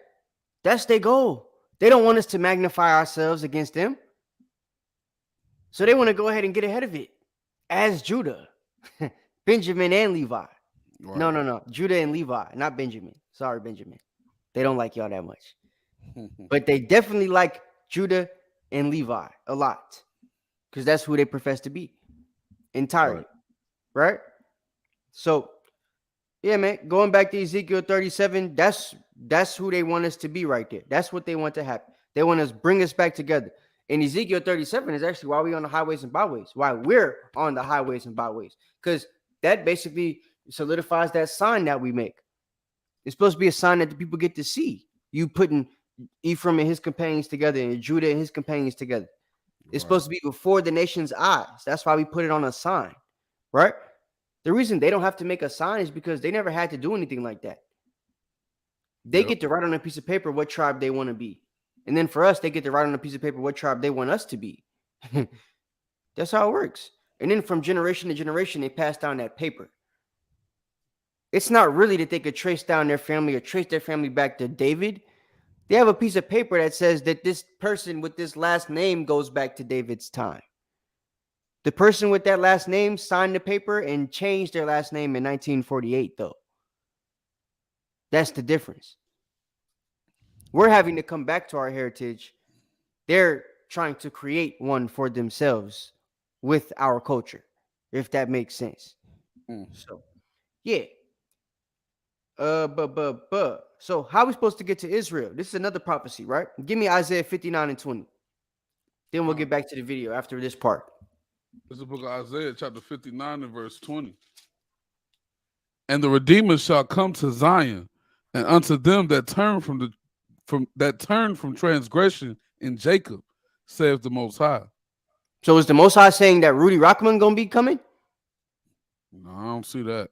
Is this Rudy Rockman? That's the Redeemer. Is he the Redeemer? Rudy? Is it Harry Rosenberg? Lie. It's like that's what they're making it seem like, though, right? It says the Redeemer is supposed to come to us. That's how we're gonna get to Zion. Give me Jeremiah chapter 16, verse 12. Read the verse 14, right? This is another way. The ones in America, we ain't supposed to get there through hearing Rudy Rockman talk to us, talk to the camps, hearing Rosenberg tell us, hey, you can come back. We got the Zionist movement going on. Zionist movement is for you guys to be able to come back to Zion, Israel, right? Right. That's what they want us to believe. That the Zionist movement is also for us too. It allows all of us, all of the people that believe they're Israelites to be able to come back to Zion. Problem is when we try to get back there, there's a problem. There's all these stipulations that have to be met. That's why they're going over there choosing what tribes they want to come back. And before you come back, there's stipulations that have to be met before you can make it there. You got to start wearing the yarmulkes. You got to start wearing the shawls. You got to, say Hashem instead of the Most High's name. All these different things. Right? But go ahead, read that. It's the book of Jeremiah, chapter 16 and verse 12. And ye have done worse than your fathers. For behold, ye walk every one after the imagination of his evil heart, that they might not hearken unto me. Therefore will I cast you out of this land into a land that ye know not, neither ye nor your fathers, and there shall ye serve other gods day and night, where I will not show your Salakia. I got a Salakia, I added a little typo. Where I will not show you favor. Therefore, behold, the days come, said the Most High, that it shall no more be said, the Lord liveth, that brought up the children of Israel out of the land of Egypt. But the Most High liveth, that brought up the children of Israel from the land of the north, and from all the lands whither he hath driven them. And I will bring them again. Keep going. And I will bring them again into their land that I gave unto their fathers. So look, we're supposed to get back to the land via the hand of the Most High. He's going to send the Redeemer, as Isaiah told us, right? And it will no longer be said the way that we came from Egypt, but it's going to be said the way that we came from the land of the north. Now, there's two things that have to be discussed here. Where is the land of the north? And if the bulk of us are supposed to be taken from there, wouldn't that mean that, us being oppressed together, like Jeremiah 50 and 33 says, that the tribes would be taken up together back to Israel? And then the remnant gathered, like it says in Isaiah 11, which is what the end of Jeremiah 16 was talking about. Doesn't that make sense? So why is Rudy coming to brothers in Africa while talking to a man in America who comes from the people in Africa, while telling the guy in America that most of the people that are Israelites in Africa actually came over to the Americas, but we're trying to get all of y'all together from all three different places at the same time, while we're the Southern Kingdom and we're from Germany. Nobody's coming from the land of the North. Africa's not the land of the North, but his documentaries on the Jews of Africa, not the Jews in America. Right? His people ain't from the land of the North. It's a northern land, but it's not the land of the North that we're talking about. So it has to be, that also has to be put into perspective. This prophecy on how the children of Israel are supposed to get back to Israel isn't being met by the people who call themselves Jewish people. They're getting back to the land and bringing people back to the land that isn't consistent with the prophecy. Are these really the people of the book? Or are these people trying to be the people of the book? These are the questions that must be asked. But they don't get asked by anybody but us. Why is that, Judah?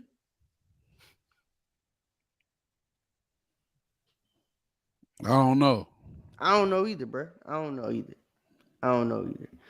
Give me damn. Give me Isaiah 56 and 8. This is the book of Isaiah. Two more precepts and we're going to get back to the video. This book of Isaiah, chapter 56 and verse 8. The Most High Power, which gathereth outcasts of Israel, saith, yet will I gather others to him, beside those that are gathered unto him. He going to gather others to him besides those that are gathered unto him. So after he pick us up from the land of the north, he's supposed to go get the remnant. That's Isaiah 11. When he goes and gets the scattered people, and then he names where we scattered at, that he going to go get us from. Starting at verse 11 all the way down, or 10 to 11 and on. Right? Right. So these are the things that we got to understand about that, man. We're supposed to wait on the Lord. That's the gist of this, okay? Give me Isaiah 40 and 31. This is the book of Isaiah, chapter 40 and verse 31. And it reads,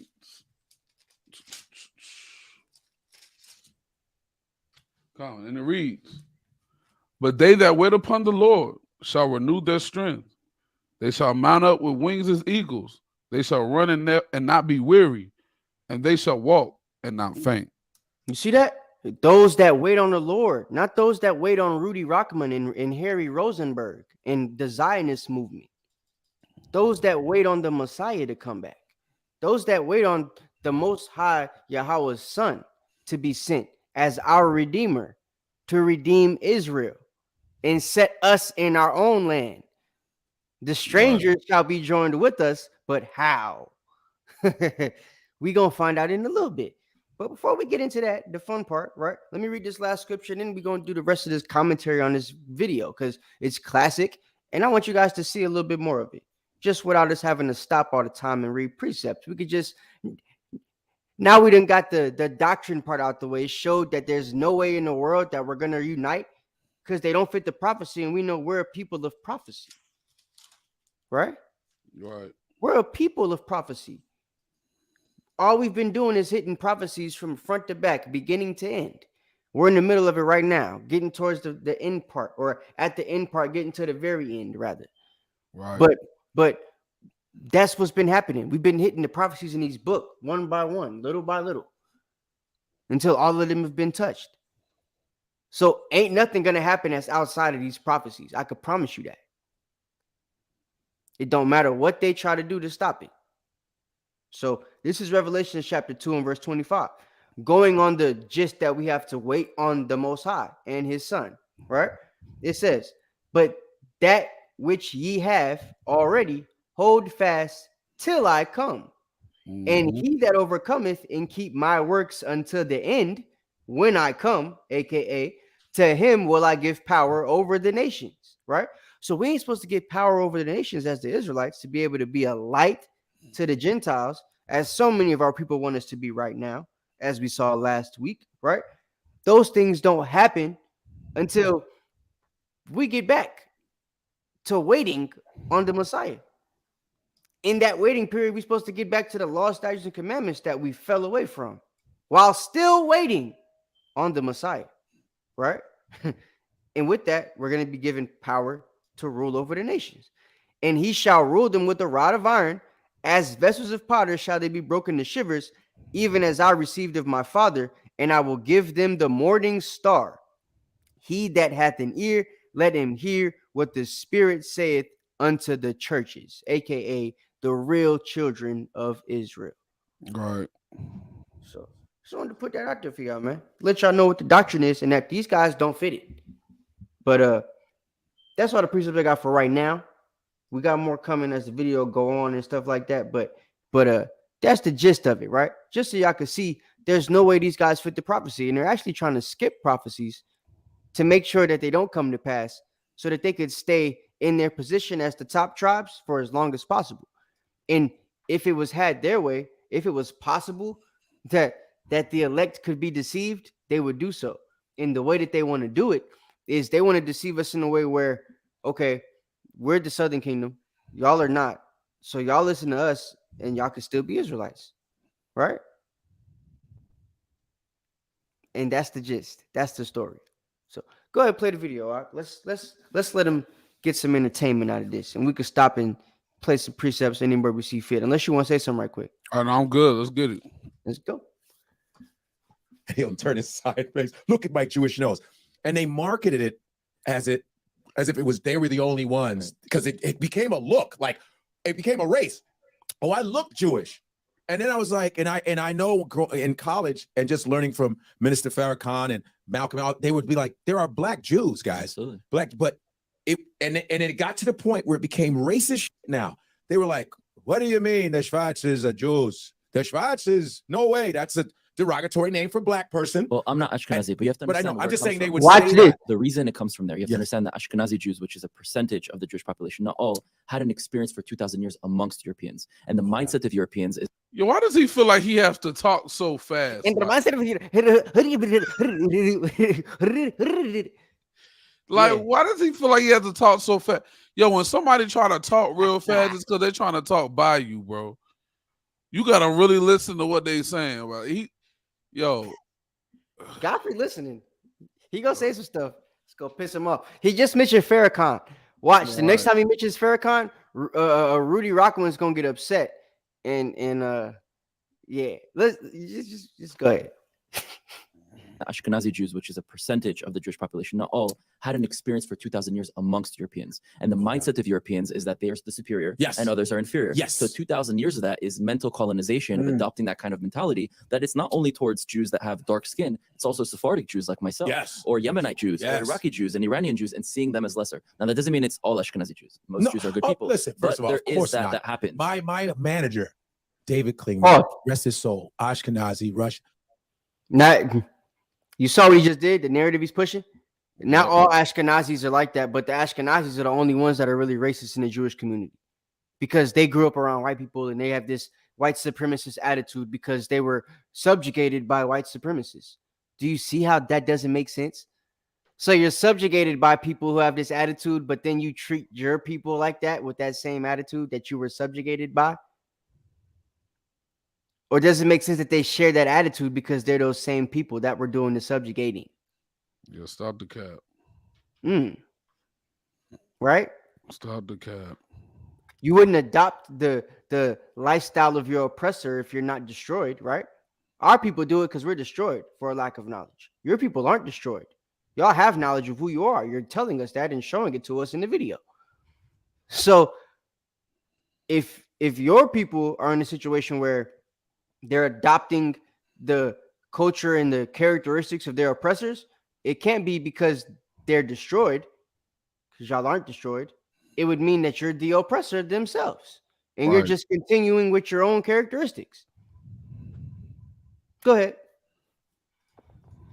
The nicest man I've ever met in my life. Such a good man. And he never got into, he explained the Igbo thing to me. One of the smartest men I've ever like talked to, you know, and he was one of those, just a good dude. He was just a good guy. He never got caught up in that shit. He can have a real conversation with people, you know. Of course, I know plenty of, and not to be corny, there's good people in every damn race. Yeah. Like, you know, but the problem is, when you're a person, an African-American, a Caribbean, when you're part of black should not even be used, but people that look like me, it's like you feel like everyone hates you. Even people who have been oppressed, like John Stewart said, hurt people hurt people.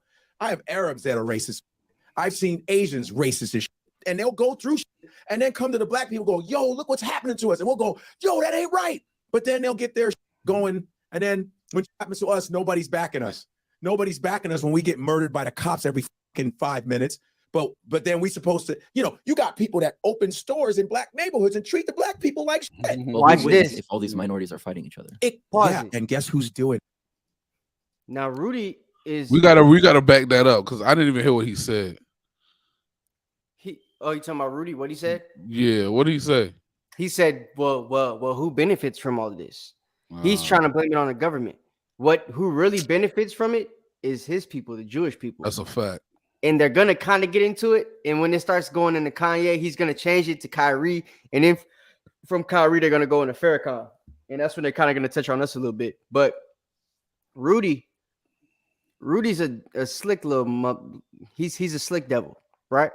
So Godfrey is basically going into Psalms 83, right? This crafty counsel. How we're this loving people, we're the light to the nations. So as minorities, we'll have each other's back and stuff like that, right? As the people, because that's even what we're taught. Most of us are Democrats. They'll teach us that the Democrats is the party of the minorities. So you be cool with all the people that's around you that you think is, you know, subjugated like you. Then you find out, like Godfrey was telling you, these people aren't really subjugated. They'll act like it when something happens to him they don't like, because Esau's a supremacist. So he's going to be supreme over everybody, but he still gives them a little bit of leeway. So it's like, they'll have something bad happen to them. They'll come back and tell us about it to complain because they know we're the subjugated party here. We get they back on it. Like what happened with the Asians, right? The Asians got shot up in them parlors or whatever. Black people go protest with them. Right. Oh, look what happened. They're killing us too. They kill us too. They kill us too. Just like George Floyd. Just like, you know what I'm saying? Trayvon Martin. Yeah. So now you go protest with them. Okay. Now, when we do have a situation like George Floyd happens afterwards, Breonna Taylor happens, Ahmaud Arbery happens, things happen after them situations happen, right? Something happened yesterday. I don't know what it was, but I know a brother got killed by a cop yesterday because it's the statistic, right? Somebody probably got killed right now, just 5 minutes ago. So what we got to understand is there's nobody coming to our aid about none of that stuff. That's Psalms 83, right? That's what Godfrey's going to touch on. Now, listen to Rudy's reply to that, how he's going to blame it on the government. And then when Godfrey goes a little deeper, just watch how he changed the subject. Go ahead. Hey, I want to ask a question to the sisters real quick because Godfrey just said it, you just said it. When we go through our plights, they come to us to try to, you know, tug on our heartstrings and say, look what's going on, just like y'all. You see, because they want us to make us feel like we brothers of the same struggle. But when they get their benefits or when they get the fix, you know what I'm saying? So, for example, Chinese people might come talking about racism against Chinese people. You march for them, they get a Chinese hate bill. You know what I'm saying? Now, with some bread attached to it. With some money attached to it. But then you go to those same people asking for help after they've gotten what they got and then they know where to be found. Sisters, what that sound like? Don't nobody answer. There got to be a sister still watching somewhere in here. I see a lot of comments from brothers. Sisters, what does that sound like? If I don't see no sister answer, I'll let a brother answer. 5 seconds. 5 seconds. You just want to see something pop up. Give you 10 seconds. 10, 9, 8, 7. She said, repeat the question. She said, repeat the question. The question was, when other people are getting so-called oppressed, they come to us and say, see, we're oppressed just like y'all, right? we're oppressed just like y'all. But then when they get their what's the word I'm looking for? When they get the fix to their problem, which is maybe a hate crime bill or money or what have you, right? And then you go to them and say, hey, we're being oppressed too. Look at this. And then they say, oh, well, what does that sound like? What happened with our sisters? Well, people came to them talking about, we're oppressed. And then when it was time for y'all to get y'all fixed, it was over with. Hey, he found us. Yeah, he's about to, yeah, he found us. He did. Right? What does that sound like? Let's see. It sounds like the feminist movement. That's what I'm going for. That's what I'm going over. The white women went to our sisters talking about, we're oppressed, we're this, we're that. The white man and the white woman weren't oppressed. They felt like it was just the white women that was oppressed. You and your man was oppressed. They got what they wanted, and you got kicked to the curb. Mm-hmm. It's called the feminist movement. The devil's the devil. The white man and the white woman are the devil together. And this is what Godfrey and Eliel just brought out. They both do the same thing. Right? They're the same devil, man. Two-headed snake, man. Let's get back into it. Come on. Hey, JavaScript. La Yahawada. Just wanted to say that. Go ahead. God. They give these money to these people to open stores in ghettos because black people aren't worth it. They go, open your shit over there, and you could treat them any kind of way you want. And they have us fighting amongst each other. Growing up in Chicago, I had a lot of Vietnamese refugee friends that got right off the boat in the 80s. Vietnam, my neighbors were from Cambodia, Vietnam, Laos. All my buddies. They told us this shit. They say, they tell us that black people no good. We call them midang. Midang in Vietnam. Midang is a derogatory word for it. They say, we call you midang because they tell us black people no good. And these are my friends telling me this, and I'm giving them clothing because they're refugees. My pops is buying clothing for these people. But they said, they tell us black people no good. And I said, you're friends. You said, wait. Play that part. Friends are black, and we protect you. They say no, but they tell clothes. They say you got them clothes, clothing, food, because they just got there.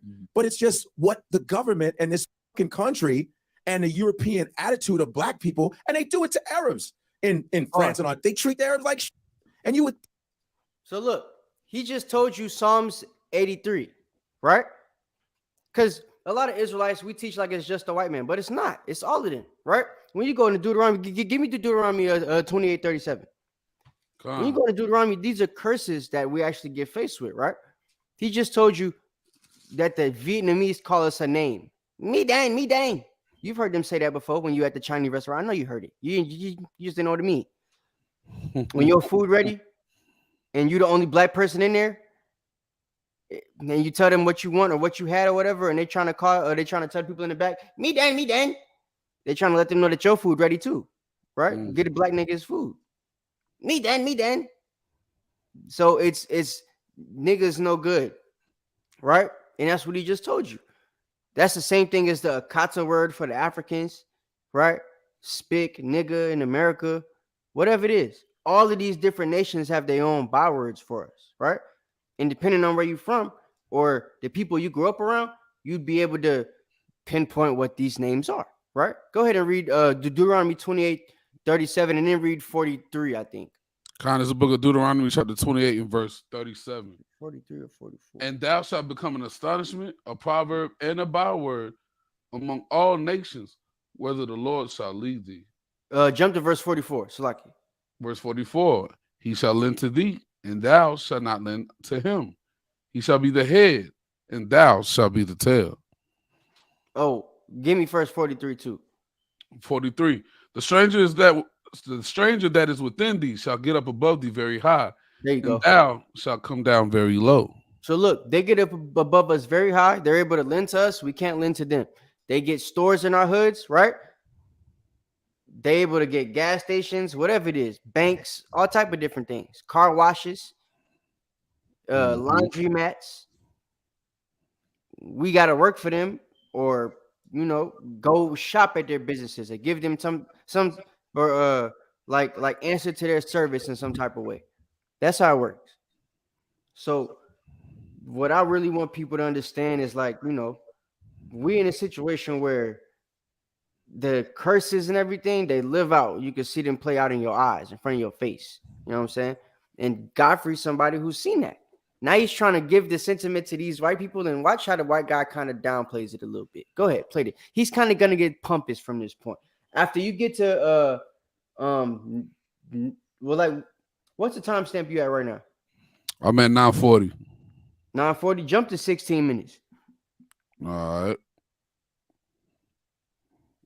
16 minutes. Yeah, let's play that. Kyrie Irving is just not. It's just a little overboard. He wasn't. I think it's because it was right after Kanye. And you're it's like you're blaming them. It's like you're being ridiculous on how you're treating, especially Kyrie, and that's what he was saying with that. He didn't technically referring to Kyrie. He was referring to those guys. But how does that have to do with the Holocaust? What are you talking about? I mean, the fact that he said that Jews stop blaming black people for your Holocaust. What does that have to do with? Because they're talking about Dave Chappelle. The anti-Semitism thing has to do with the Holocaust is a big deal. Sure. It's like slavery with us, slavery with African Americans. Yeah. That's a big deal that people are trying to skip and not fucking or the Biafra talk War. about. And the Biafra War. But like with African Americans, slavery contributes to a lot of the decadence in the African American community. After slaves were freed, Reconstruction happened. They didn't give them jobs, nothing. They gave them sharecropping jobs, which was still slavery. Didn't let them own land, none of that. Took their name, took their identity, and a lot of slaves came from the West Africa. From Israelite tribes. You couldn't read. It was illegal for black people to read. You can get hung. So he just let you know, right? Most of them came from West Africa, and then the white guy, the Jewish man, seconds it with from Israelite tribes. So he just told you subliminally, without having to say it, most of y'all are Israelites. You heard that JavaScript? This is one of your people, JavaScript. I don't know why somebody put you in timeout. Hey, y'all don't put JavaScript in timeout. He's an honored guest of the Jewish community that's allowed to come here and get played on. Okay? Hey, no. It's subscriber only. Java had to subscribe. Yeah, con. You didn't get put in timeout, but you're not gonna be in here for free. It costs a subscription, my brother. My fake. Nah, we ain't leave. We are one, you know what I'm saying? We are family and stuff, you know what I'm saying? We left just like y'all left Poland, but still got to be Jewish. It's the same concept. So, yeah. I don't even know what to call them. Yeah, you know what I'm saying? But here's the thing though, right, Java? Here's what I want you to understand. If you missed it, right? Your friend, your family member, Rudy Rockman, just told Godfrey that he's an Israelite. But Godfrey already knew that, right? But he's admitted this whole video that we are Israelites, and that the people that got off them slave ships, majority of them were Igbo people, and even the ones that aren't Igbo people still come from Israelite tribes, as he just said, right? Which would make us the Israelites. JavaScript. Just wanted to put that out there. Go ahead, Judah, play the video. They hung black people. They did all kind of shit. So that's like with the Holocaust, that's serious as fuck. And I get why people get sensitive. Motherfuckers make jokes about slavery all the time. But there's certain lines. I know there's lines, but people don't draw lines with us because back in the day, there were Jewish comedians wearing blackface. Al Jolson, Eddie Cantor. Now watch blackface, Jewish performers. Yo, show Al Jolson with blackface on, singing.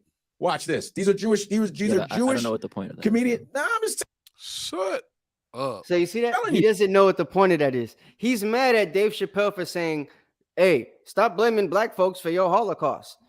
And he didn't understand the joke, right? So Godfrey's trying to explain it to him and the sentiment behind it. And when he mentions Jewish people doing comedy in blackface, right? Rudy Rockman goes, I don't know what the point of that is. Why are you bringing that up? Why are you mad at Dave Chappelle? Right? He didn't put a white face on and say, look at my Jewish nose, right? Right. He didn't do that. But Jewish people was doing that. So you can't be more Jew than somebody if you're not a Jew at all, Java Press. You know what I'm saying? Just wanna... According to Rudy Rockman, we're all Jew.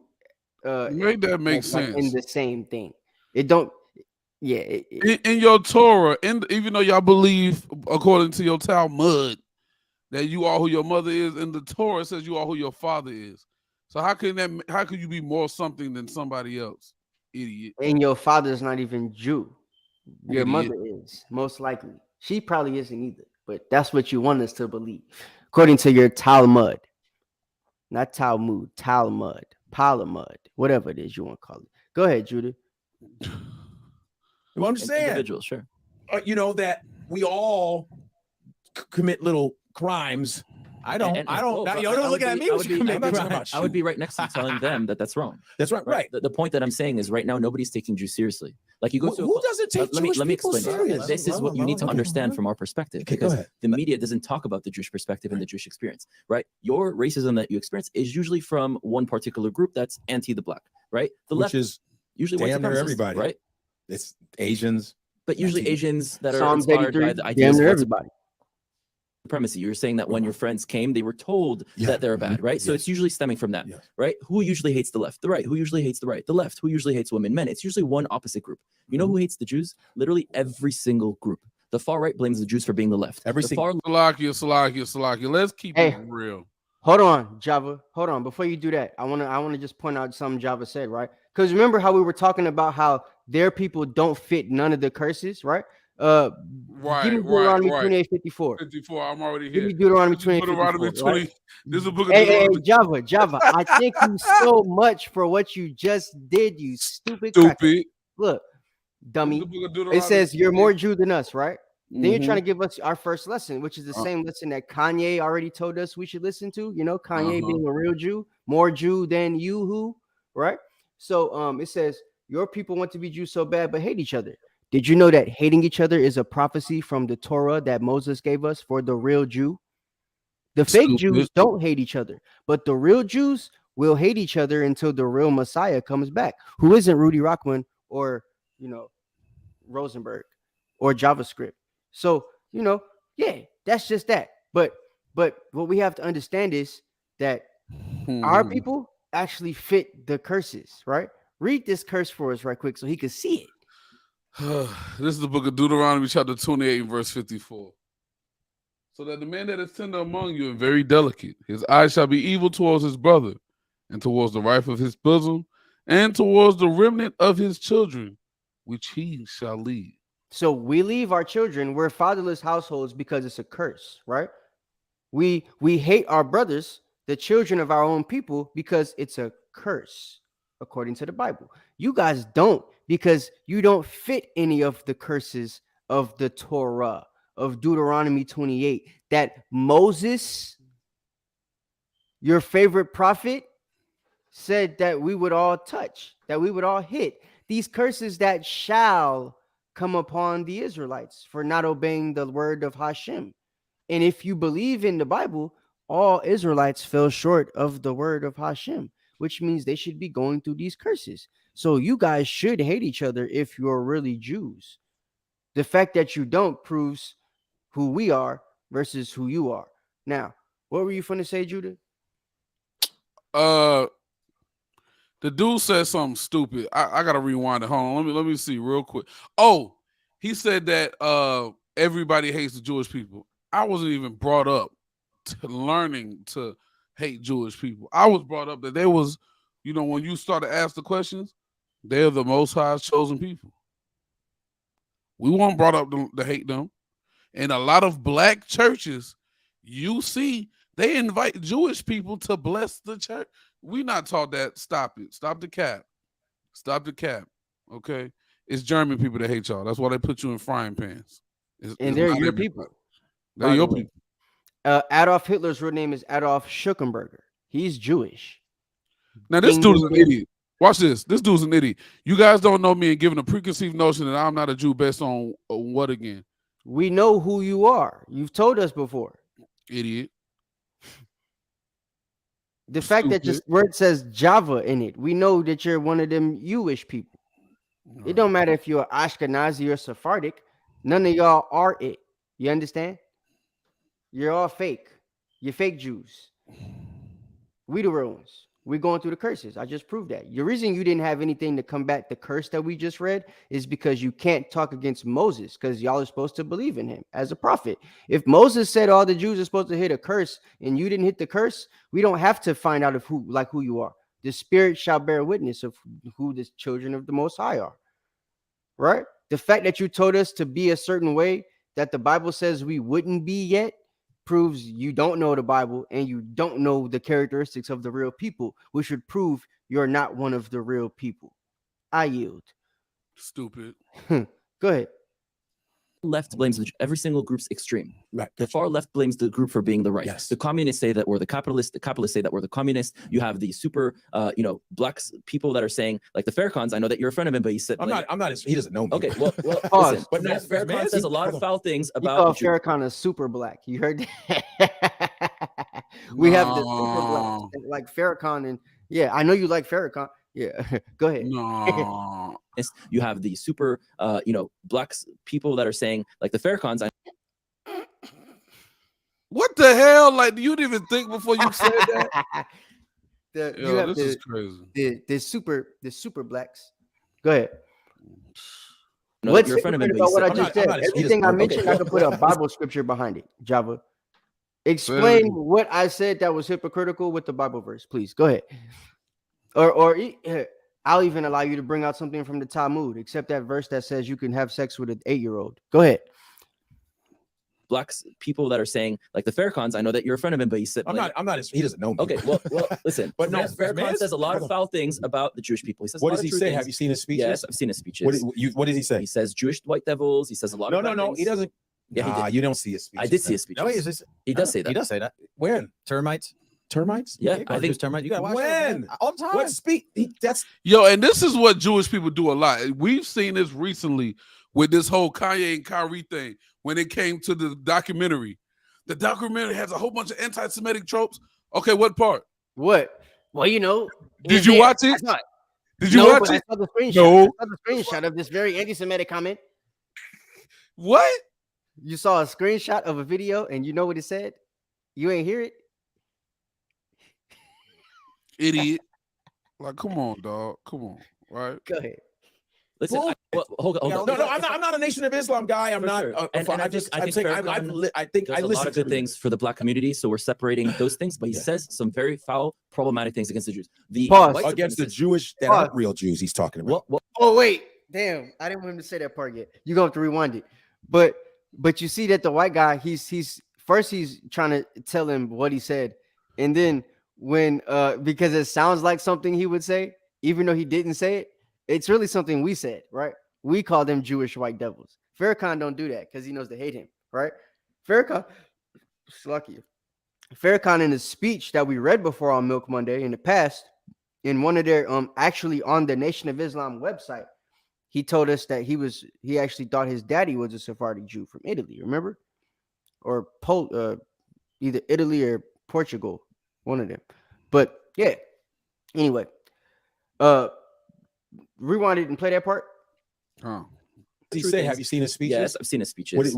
What does he say? He says Jewish white devils. He says a lot of No. things. He doesn't.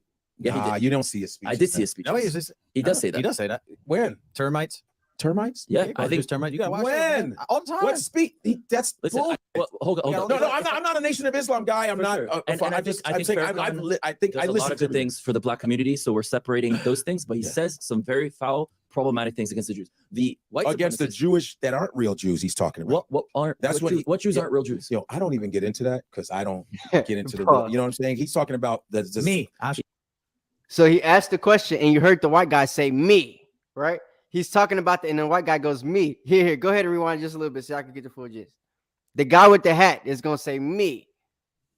Things, but he says some very foul, problematic things against the Jews. The white against the Jewish that aren't real Jews. He's talking about. What Jews aren't real Jews? I don't even get into that because I don't get into the. You know what I'm saying? He's talking about me. Zionists. He thinks it's funny. Me, Ashkenazi. So but yeah, nigga, that's who he's talking about. You. And you know it's you. He's the comedian on the thing. He's a rapper. What's his name? Dill Pickle or something? Dill something. Della Dill. Kosher Dills. Kosher Dills. Yeah. Yeah, kosher deals. Hey man, shout out to Della Deals. My bad, I ain't mean to put your name out there. That's a brother, Salaki. Yeah, con. But called him man Della Deals, but Daffodils is what you should have called it. But yeah, this dude right here literally told you what it was. Yeah, Farrakhan's talking about me, the Ashkenazi, and Godfrey's trying to, he don't want to offend the guy, so he continue to interview, so he's gonna sway away from that. But that's what it is. Yeah, kosher deals. That's what, like dill pickle. I don't know why he called himself that. Yeah. Anyway, go ahead. You should call him Tommy Pickles. That's what he looked like.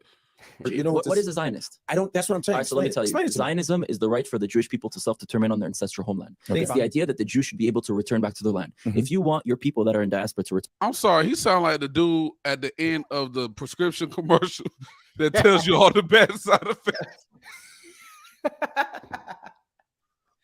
Like, bruh, I can't understand what he said. I gotta back it up.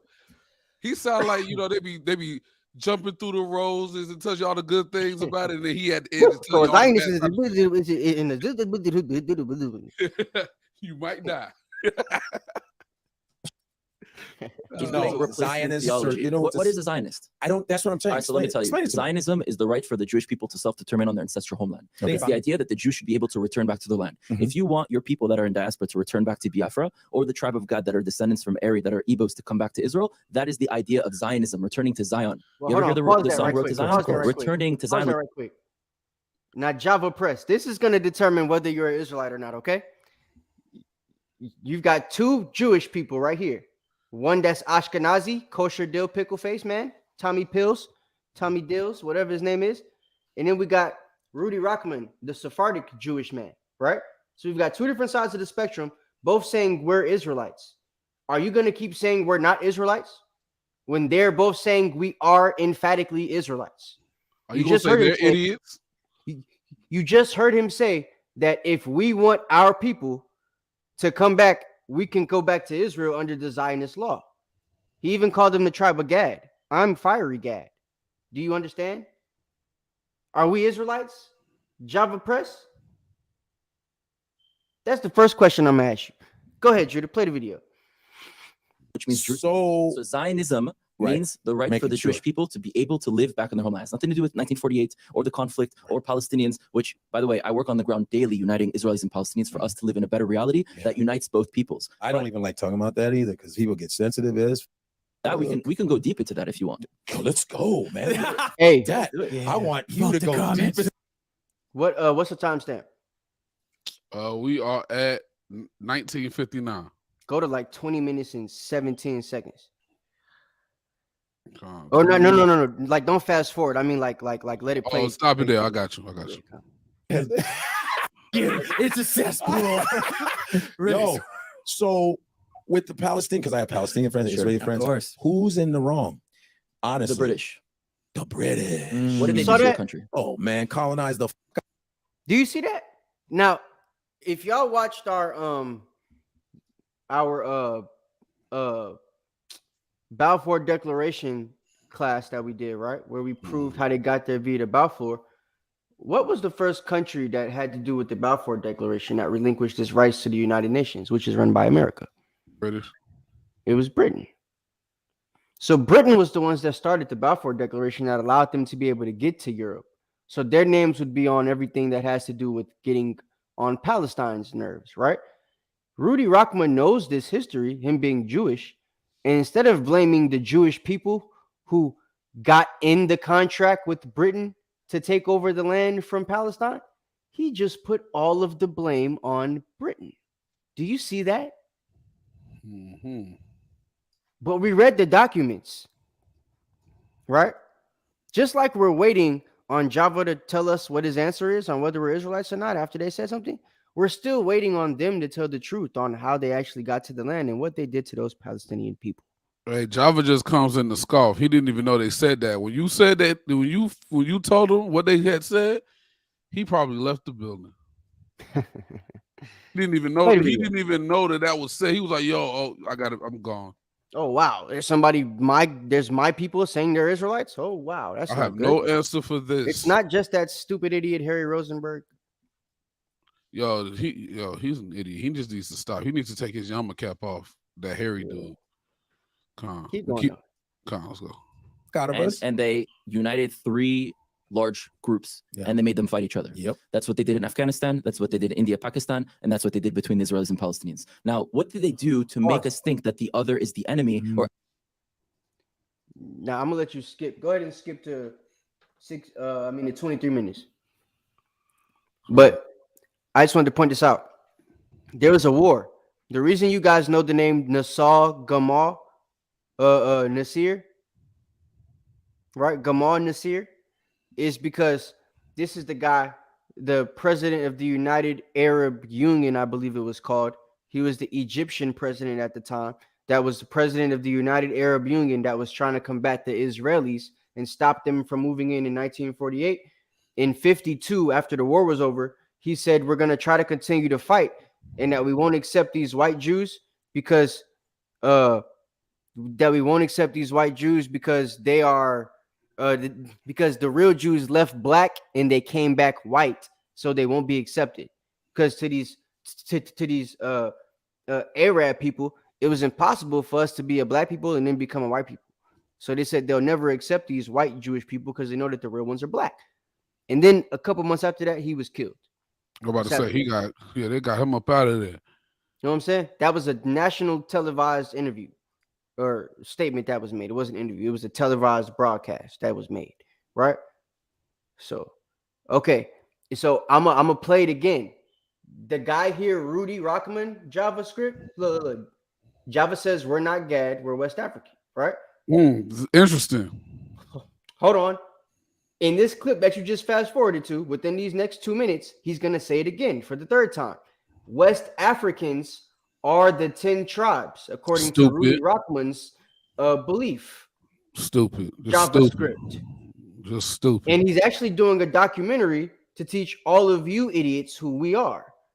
Fact of the matter is, Harry Rosenberg has actually come out and said, we're the Southern Kingdom. So now there's a dispute. You have one Jewish person saying, we're y'all, who y'all want to be, Judah, Benjamin, Levi. And then we have a Jewish person who wants to be Judah, Benjamin, Levi, but knows he can't deny that we're actually the Israelites and not West Africans. So he's saying we're the 10 tribes so he can continue to be the Judah, Benjamin, and Levi, right? And he said that at the beginning of the video. All you have to do, dumb butt, is rewind, right? Or you can listen for the next minute and then rewind so you can hear every time he says we're not West African, we're actually the Israelites. Go ahead, Ak. Play that. Palestinians. And to be pro the Palestinians, you have to be anti the Israelis. And the reality is that this conflict only fuels certain individuals, people in positions of power, certain corporations, and definitely the American military industrial complex that is selling weapons to both sides and profiting from this war continuing. And we are the people on the ground that are human beings that are suffering. I've lost friends. Palestinians have lost friends. And what's the reality is that we're cousins. 30 to 60% of Palestinians actually descend from Jews themselves, which converted to Christianity and Islam over time. It's so terrible because that's what I was going to say, Mike. Because, growing up in Chicago, it's a gang-ridden city. And it was started because the gangs in Chicago were used as they were trying to start programs for the youth in the black neighborhoods. And the FBI, J. Edgar Hoover, they said, we got to keep these motherfuckers fighting. So they started to send in little decoys, black people that would come in and start trouble. And then they started fighting amongst each other. It was the U.S. government that started the gangs, man. They continue to give them weapons and shit like that and start trouble. They have decoys that dress like they're gangbangers and start trouble. That's how this was. So it's the same thing with the Jews and the blacks. And it's up. Yeah. And which, by the way, yo. Wait, Judah, stop. Because matzo soup is rewind a little bit. I rewind. You know what I mean? It's true. What he's talking about. I said decoys that dress like they're gangbangers. And I'm gonna rewind a little bit. He just said something wild though. I'm gonna rewind. Yeah, you can rewind it again, but I want him to hear this because he's about to call us Jews, black, and Israelite at the same time. Go ahead. Rudy, and then they started fighting amongst each other. It was the U.S. government that started the gangs, man. They continue to give them weapons and shit like that and start trouble. They have decoys that dress like they're gangbangers and start trouble. That's how this was. So it's the same thing with the Jews and the blacks. And it's up. Yeah. And by the way, you're both. Hey. Because that's it. You can stop. So look, wait, Java. He said the Jews and the blacks, which, by the way, you're both. Stupid. Go ahead, Drew. I just want him to hear that. He just said the same with the Jews and the blacks. Since when did the FBI, J. Edgar Hoover, come together? Because everything that they did against black people was documented. Since when did they come against Jewish people and start wars between Jewish people? And now there's a whole bunch of Jewish gangs riding around in y'all's neighborhoods, acting as decoys, killing each other. So now y'all have gangs where y'all kill each other to this day. When y'all have your own police system, it don't happen. That the daggone regular police in New York can't even come into your neighborhood to police. Like, come on, bro. Come on. Stop the cap. Now look at him. Now he's capping. Because now you just proving that he said you're both. If we're Dan, we're still Israelites, you duck monkey doofus.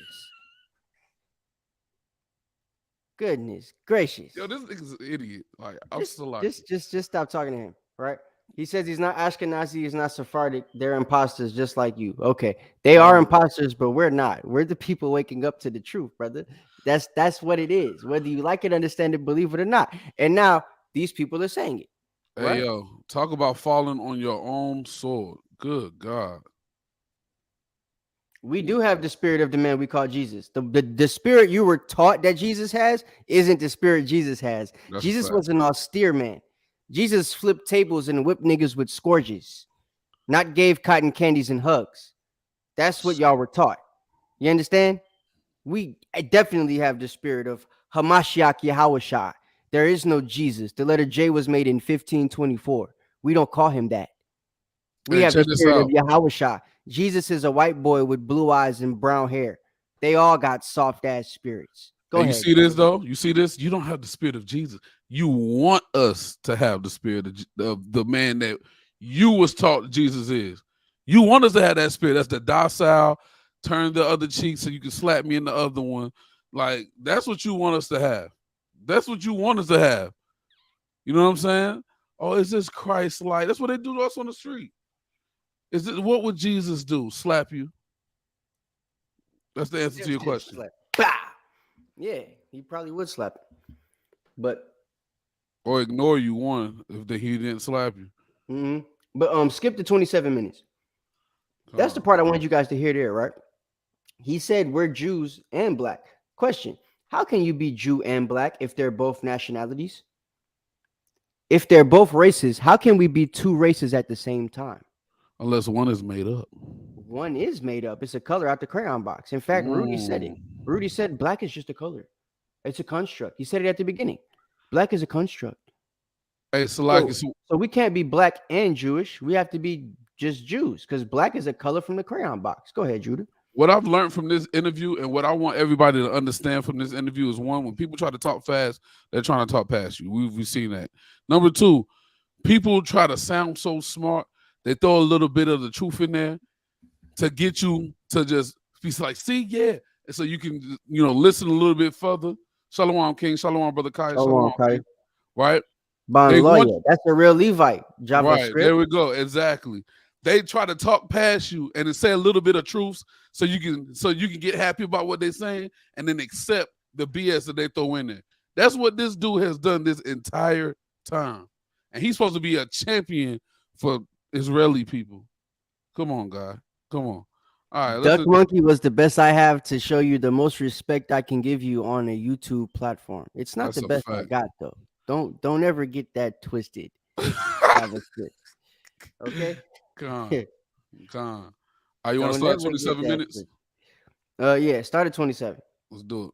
We're just gonna let this be gay. We ain't even gonna let him play the whole video. I'm just gonna hear a little bit when he gets to talking about the Israelites, like camp Israelites, so I can hear his perspective on us specifically, and then we could close out. Come on, let's do it. And don't be gay. I could show you Mama Zuza, you stupid duck monkey. I could show it to you. It's right outside. I'm right by. Just wait. Go ahead, Don't be gay. You go to jail. Period. Exactly what they said. And I said, first of all, what the fuck made you think I was going to talk about Putin? I'm trying to get the fuck out of here.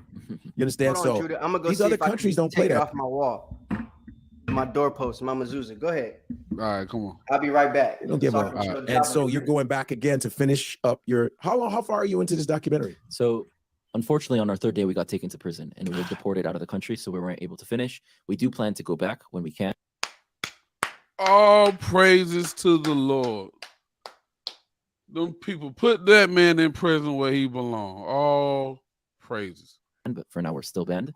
Since then, we went to Uganda, to Tanzania, to Zimbabwe, to South Africa, to Madagascar. They welcomed you. Yeah, and I mean, in Nigeria, they're not welcoming us right now because we're here to, support the Igbos, and we're not here to create any political tension. We're here to talk about. Hey, don't it sound like the regular Edomite, man? They come into a landmass to try to civilize the people and teach these people a custom or a way of life that is not theirs, right? But now that you cannot prove that black people are not Israelites anymore, you have to try to go into these lands and say, yeah, you're Israelites, but you're Northern Kingdom. Come on, man. Stop the cap. You gotta take the filter off. No, I don't want to do it. Oh, yeah. I just want to show him, right? You see the Hebrew? Shut your little white mouth up, boy. Go back to school. Come on, let's keep going. The Jewish story and experience of the Igbo people, which, by the way, 20% of the transatlantic slave trade comes specifically from the Igbos. So a lot of people. You see that? He did it again. He did it again. So you continue to listen. I'll throw a little bit of truth in there to get you to see you're included in this too. But let me tell you the rest let me teach you everything else. Exactly. Right. I'm gonna hit you with some more Spanish. You know what I'm saying? Hey, basura, caliente basura. Hot garbage. Right, let's keep going. Y'all tested. You said what? So y'all are probably laughing right now. Of the transatlantic slave trade comes specifically from the Igbos. So a lot of people, a lot of people are Nigerian. They did it to the ancestry test. I'm Nigerian, man. And my friends call me. I'm like 43%, bro. Yeah. We all look alike. What the fuck you think? Why are you surprised? That's awesome, dude. Yeah. That's mad. I support you like a motherfucker, dude. I love it. Look. I couldn't. He just told him that more than half of the Israelites that got off the slave trade were actually, Igbo, and that the Igbo people are Israelites. He's calling all of the Igbo Gad. Right. How? How? That don't make sense. Mathematically, that doesn't make sense. I can show you where he beat people with scourges. Judy, you want to pull that right quick while we play the rest of this? Come on. I'm like, yo, because it needs to be talked about, a guy like yourself. And how many people are actually backing you that are young like you that are like, yo, hell yeah, let's connect with our people. Is there a big... There's a movement. I mean, is there a movement? The generation is different. John 2 and 15. Right? The younger generation is more open-minded and they're looking for something. Everyone is hungry for something, but there's nothing really being offered. And so even within the Black community with America, people are looking for identity. Right? I used a few times the term African-American. I mean, I've been in many conversations. Africa is a continent. It's not a country. Right. And American is an experience that they really weren't a part of this entire time. And Black is a skin color, which is an experience today, unfortunately, because there's such a thing called racism, which is an... Now, Israelites tell y'all this every weekend on the street. And we crazy. He just proved us that we telling the truth. We ain't lying about a damn thing this whole time. Right? I'm trying to get this down. Hold on a second. Yo, that is wild, bro. But yeah, he just literally told us that West Africans, you know what I'm saying, African Americans, we have these fake identities. We're not American. We're not African American because Africa is a continent. There's all these countries within it. So just like when you talk to Ethiopian, they don't call themselves African. They say, I'm from Ethiopia. I'm Ethiopian, right? So now it's like, bam. African Americans, they're not really part of America, right? We're only, 2/3 or 1/3, 3/5 of a person here, right? That's what it is. Mm-hmm. We 3/5 of a person here in America. We don't have a country from Africa that we could trace ourselves back to. So he's saying, and then Black is a color. It's a construct. It's not a race, which is why he's calling us Black and Jew. Because he knows we're really the Jew. Black is fake, as he just said with his own white lips. So these are the things that we have to also keep into context and keep thinking about. if we're not black and we're not African American, like we're not African American, but we are Jew, then we're Jew. That's what it is. Because the other two things was made up. They was given to us through slavery, which he also mentioned, right? In John started verse 14, 2 and 14, so we can shut up JavaScript. This is the book of John, chapter 2, and verse 14. And found in the temple those that sold oxen and sheep and doves, and the changer of money sitting. And when he had made a scourge of small cords, meaning that was premeditated. He went and made them joints, right? And when he had made a scourge of small cords, he drove them all out of the temple, and the sheep and the oxen, and poured out the changers' money and overthrew the tables. Hey, Judah, he's trying to get you to show your mezuzah. Okay, well, you have the spirit of a white man, so you might not look white, but I can guarantee, just from the way you talk, Java Press, you're probably a slave master's son somewhere down the line. It's got to be proven by your spirit. I could basically bet money on it. So, but we don't have to prove to you that we have mezuzahs. I showed you mine. The brother's in my camp. Why wouldn't he have one? Right. You sound stupid. We got them at the same time, dummy. And I'm a big boy. What make you think I'm gonna get up and go get it? Stupid. Come on, bro. Like, but go ahead and read that. So we get to the part where Yahweh Shai is read it again behinds with the scourge. Okay, Salaki, I got you. My bad.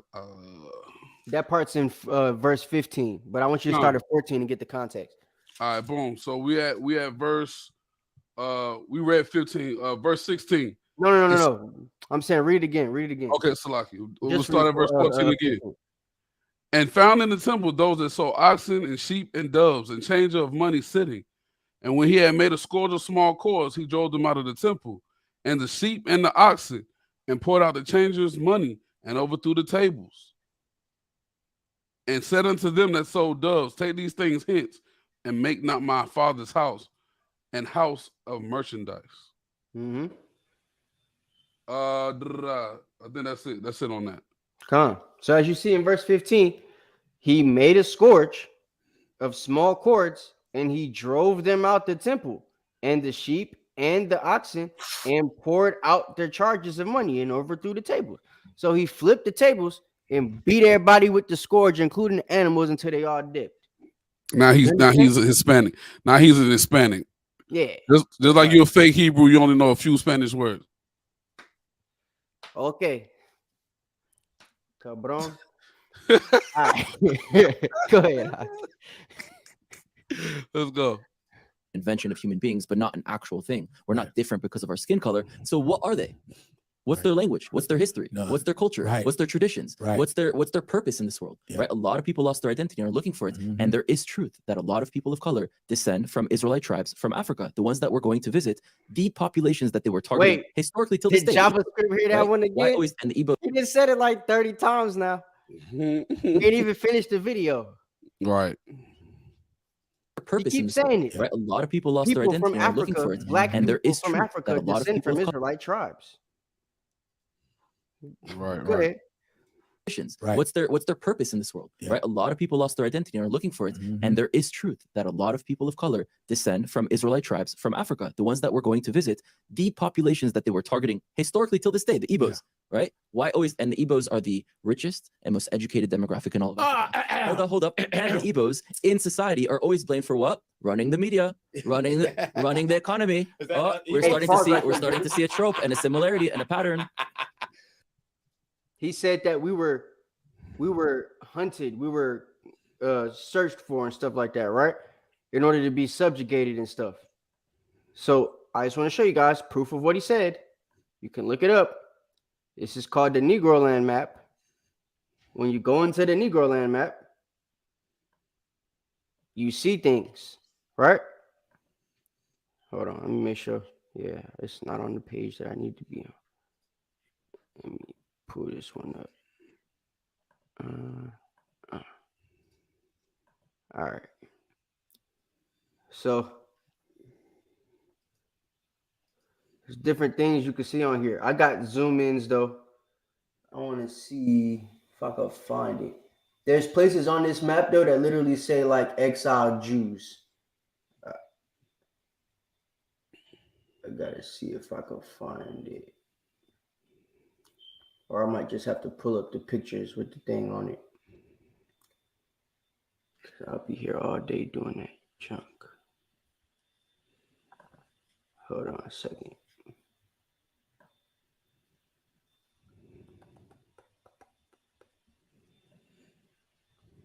Man. I might have to pull up my pictures with the zooms. This is the only one I see right here. But on the internet where they have a zoom in of it, I'll show y'all this right quick just to prove the point. And then I'll pull out my pictures that I have too. Hold on. All right, this right here. Y'all see this? It says Kingdom of Judah or Ouida, Slave Coast, right? And this is near Guinea, right? So like it says it straight up for you. Kingdom of Judah, to let you know that this is a kingdom of Judah that's been exiled here. And then these people from this kingdom of Judah that were exiled were found by these fake Jews and by these European people and forced into slavery from there, right? Books like the Tariq al-Fatash prove this to you. Books like Tariq al-Sudan, books like the Beni Israel of Africa, books like Hebrewisms of West Africa, and so Babylon to Timbuktu, right? And a bunch of other books prove this from a historical standpoint to also validate what the Bible says. Biblically, we know Luke 21 from verses like 19 or 18 to verse 25 is explaining how the Jews of the southern kingdom during 63 to 73 AD would be scattered or leaving Jerusalem from that plight, right? When they're besieged by the Romans. They're told to flee to the mountains. If you know anything about Jewish geography or the geography of Israel, the only mountains or the closest mountain range from to where ancient Judea is, right? Ancient Jerusalem, not the Jerusalem now, which isn't where ancient Jerusalem was, because the old temple still stands a little bit. We've had the elders there. But when you go to where Jerusalem, the real Jerusalem actually is, right? We're in a situation where you can see that the only mountain range close to that is facing Africa. So if they're told to flee to the mountains, the place they're going to flee to is Africa. Now, obviously, Egypt being the first place that Israelites were enslaved, right? Egypt being a place that Yahushua was able to hide. Egypt being a place that Paul was able to be disguised, or basically, what's the word I'm looking for? Moses. All of them basically was described as Egyptians at a point, right? So what has to be understood is, for that to happen, these people got to look like the Egyptians, and Egyptians don't look like Rudy Rockman. The real Egyptians didn't look like Rudy Rockman. The Egyptians of antiquity didn't look like Rudy Rockman. They look like us. So for our people to be able to hide amongst those people, they have to be black people. So, that's that. So Java Press, the thing you have to understand, the only people that are considered people of color, even though everybody but white folks got color on the planet, is black people. So when people say people of color are the Israelites, they're not talking about Arabs. They're talking about black people. Okay, that's cool. The dude is an idiot. So just like you said, Chinese people will be considered people of color. Arabs will be considered people of color. So I guess what he's saying is anybody but us. We ain't worried about what you're talking about. That's fine. Anyway, go ahead. The facts is what the facts is. We don't need JavaScript to tell us who we are when we got good old Rudy to tell us, right? No, I'm playing. But we got who's way more educated than Java, might I add, and he's still stupid. So how stupid is Java is the question. Cass. Let me tell you, if I ran the media, I'd be on my 10th sitcom right now. Okay. I'd be on every TV show right now. You change your name from Seinfeld to Godfrey. Yeah, but this is I like this kind of thing because it's hard to break and to talk about this because usually you see those shouldn't be. You know those Hebrew Israelite the brothers in America with the they got the cape and people will see that and go, oh, they're extremists. Do they know what they're talking? You ever connect with those guys all the time? And are they making sense? Or They're different groups. They're not one monolith, and a lot of them fight between each other. I mean, that's also typical of the Jews. Yeah. Right. So you have. What y'all just said. Didn't Java just say we're not supposed to fight? We're supposed to be all one. Exactly. It's typical of the Jews because he knows that the Jews, according to the scriptures and according to the prophecy, we're supposed to fight amongst each other. Stupid.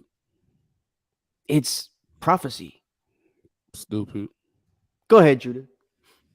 People who still believe in Jesus. You have people who've rejected Jesus amongst the Black Israelite tribes. Yeah. You have those who believe that the Jews are also Jews, those of us that are Sephardic, Ashkenazi, Mizrahi, others. And there's the replacement theology that, no, we're the real Jews, they're the fake Jews. Right. And the reason this comes from is because there's a phenomenon happening where a lot of people of color, not just in America, in the Caribbean, in South America, wherever the slave trade went to, they're waking up to their identity. This is a real thing.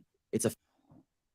No, it's fake. It's fake because, people like you, Lo Yehudi. Right, JavaScript. He just said, "Hey, even with all the places where the slave trade went, the Caribbean, etc." Wait, hold on, Judah. Did we make this up or did he say it? That's what I'm saying. He's an idiot. Why are we talking to this dude? Are we in the interview? We in the room? I guess we. I don't know. They must be puppets. Do you see how stupid? Yeah, how stupid people are, but do you see how much they want to deny our heritage? Do you see how pressing it is for people to deny who we are as a people, even when other people are admitting who we are because they can't deny it anymore due to facts that they've come about? He's making a documentary because he's found so many facts proving who we are. Hey, Elliot, he said, let me talk. He like me better. He don't know me too well. You don't know me too well, JavaScript. Let's go. Phenomenon. We have to address it. But when they're coming to other Jews and saying, my brother, I finally found out who I am. Come, let's unite together. Then most Jews who've never heard this idea, and because a lot of them were raised in Europe, so have a lot of European mentality, then start saying, there's no way you're Jewish. You're Black or you're African. We've never heard of such a thing. Right. So go away. Now, to a person that's really hurt and has been hurt for hundreds of years and has generational trauma in their DNA passed down to them, they're like, if they were really Hebrews, they would accept me. So you heard that? He just admitted that those people don't have generational trauma passed down to them. If they were, they would accept us. Do you hear the claim? No, that's a wild claim to make. That's a wild claim. Let's play that, and I'll pause it right where we was at. Speaking as if he's us, trying to say, hey, we're only making up this replacement theology, saying that the white people can't be Jews because we're mad that they won't accept us. That's a damn lie, first of all. But since he's going with that perspective, I'm gonna walk with it, right? I'm gonna walk his little tightrope and stuff, right, with it. So let's say he's sitting here trying to tell us that, or he don't want us saying that we're the real Jews and they're the fake Jews. So here's the thing. If he's telling us that we have generational trauma passed down from generation to generation, and the Bible basically says that that's what's going to happen, right? These curses are going to be upon you from generation to generation. Right? These curses is trauma. So he's letting us know the fact that in his mind, we're thinking these people, if they were really the people and they really went through these curses, they would accept us because we'd have something that, we'd have something in common with the plight that we've been through, right? He's proving that they don't have a connection to our plight because they didn't really go through it. The whole point of them bringing up the Holocaust is to prove the plight that they have, to prove that they're a subjugated people just like us, right? But he just denounced that argument without even knowing it, because he just said, we only made up the replacement theology because many of our people realized that they don't fit our plight. AKA, if they really had these generational traumas and stuff like that, they would accept us. He just said that. The fact that they don't accept us is him saying that they don't have those generational traumas attached to them, right? Keep going. Let's go.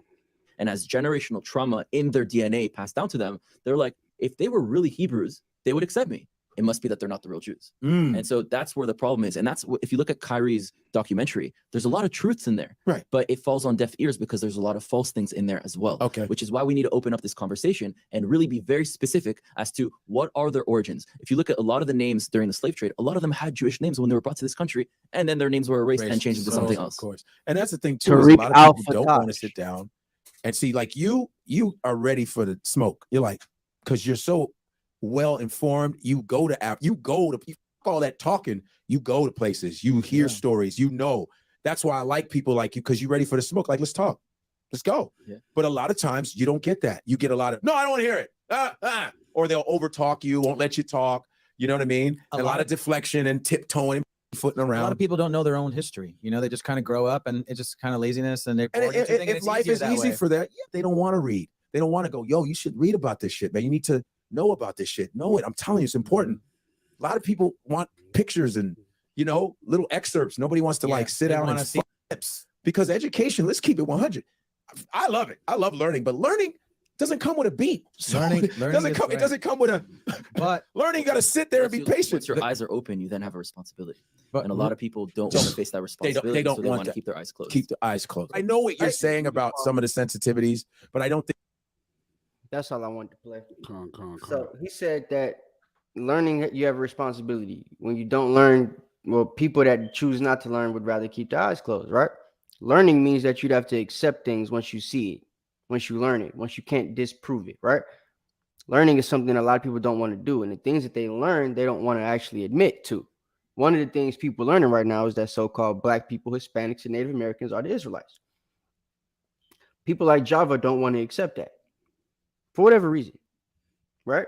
Yep. But there's people like Rudy and Harry Rosenberg that want to accept it, but accept it a certain way. And they want to teach it where it's accepted in a way that we accept them, right? So that's not something that we're going to do, because the Bible says we don't have to. But yeah, we're going to do what the Bible says. We're going to accept our people and wake them up as we're supposed to, right? Because pursuing to the scriptures, in the scripture that we use at Anointed House of Saints, Daniel 7:18, right? It reads, let me get it. It's the book of Daniel, chapter 7, verse 18. But the saints of the Most High shall take the kingdom and possess the kingdom forever, even forever and ever, right? So what has to be understood is the saints, the real people that follow the scriptures, the real Israelites that are waking up, we will be taking this kingdom, right? And we're in the process of doing it right now, as a matter of fact. Every time we wake up, it's a little bit closer to us doing that. So that's what our goal is, man, to take the kingdom and possess it forever. Once it's possessed, you know what I'm saying? And Yahweh Shai is on the planet ruling with us and everything. That's when we can really make things happen as far as how the other nations are supposed to be subjugated to us, right? But until then, our only mission right now is to make sure that our people are back in the position that they're supposed to be in, at least 1/3 of us. So we have to be waking up. We got to be, gathering ourselves together as a nation not desired to try to take this thing back. You know what I'm saying? And that's what brothers' mindset should be on. But in the process of that, we also have to wake each other up. So videos like this will have to continue to keep being taught. You know what I'm saying? We're going to have to keep running through scoffers like JavaScript and, to be able to prove to you guys who we are according to the Bible. And we're going to keep doing it. And all the other camps are too, whether you like it, understand it, believe it or not. That's right. So that's all I got for y'all tonight, man. This was longer than we're used to. It was like an old school video, but I think it was good for y'all. We can't call us cowards, Java. We asked you to come on to the platform before, and you ain't hit the link. Your internet didn't work. So. Only coward that's mooing is you, buddy. Coward that's mooing. That's funny. So then he called us a wussy. You got to be an Edomite, because Black people don't use that word. Right. Anyway, we are the Anointed House of Saints, right? As I said, Daniel 7:18, the saints of the Most High shall take the kingdom and possess the kingdom forever. And that's what we're trying to teach you, brothers and sisters, to do. and we're gonna continue to do so. That's all right. So hope y'all enjoyed the class tonight, man. Tune in for Wild Out Wednesday, right? That's right. And then Thursday with the interview with the Elder Zaquan. That's right. JavaScript, I really hope you in the interview with Elder Zaquan, so he could teach you some things. Chop your ass up. But yeah.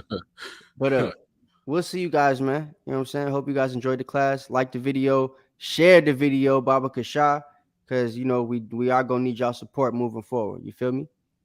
So yeah, that's all I got, man. All right, man. Shalom. This is not a test.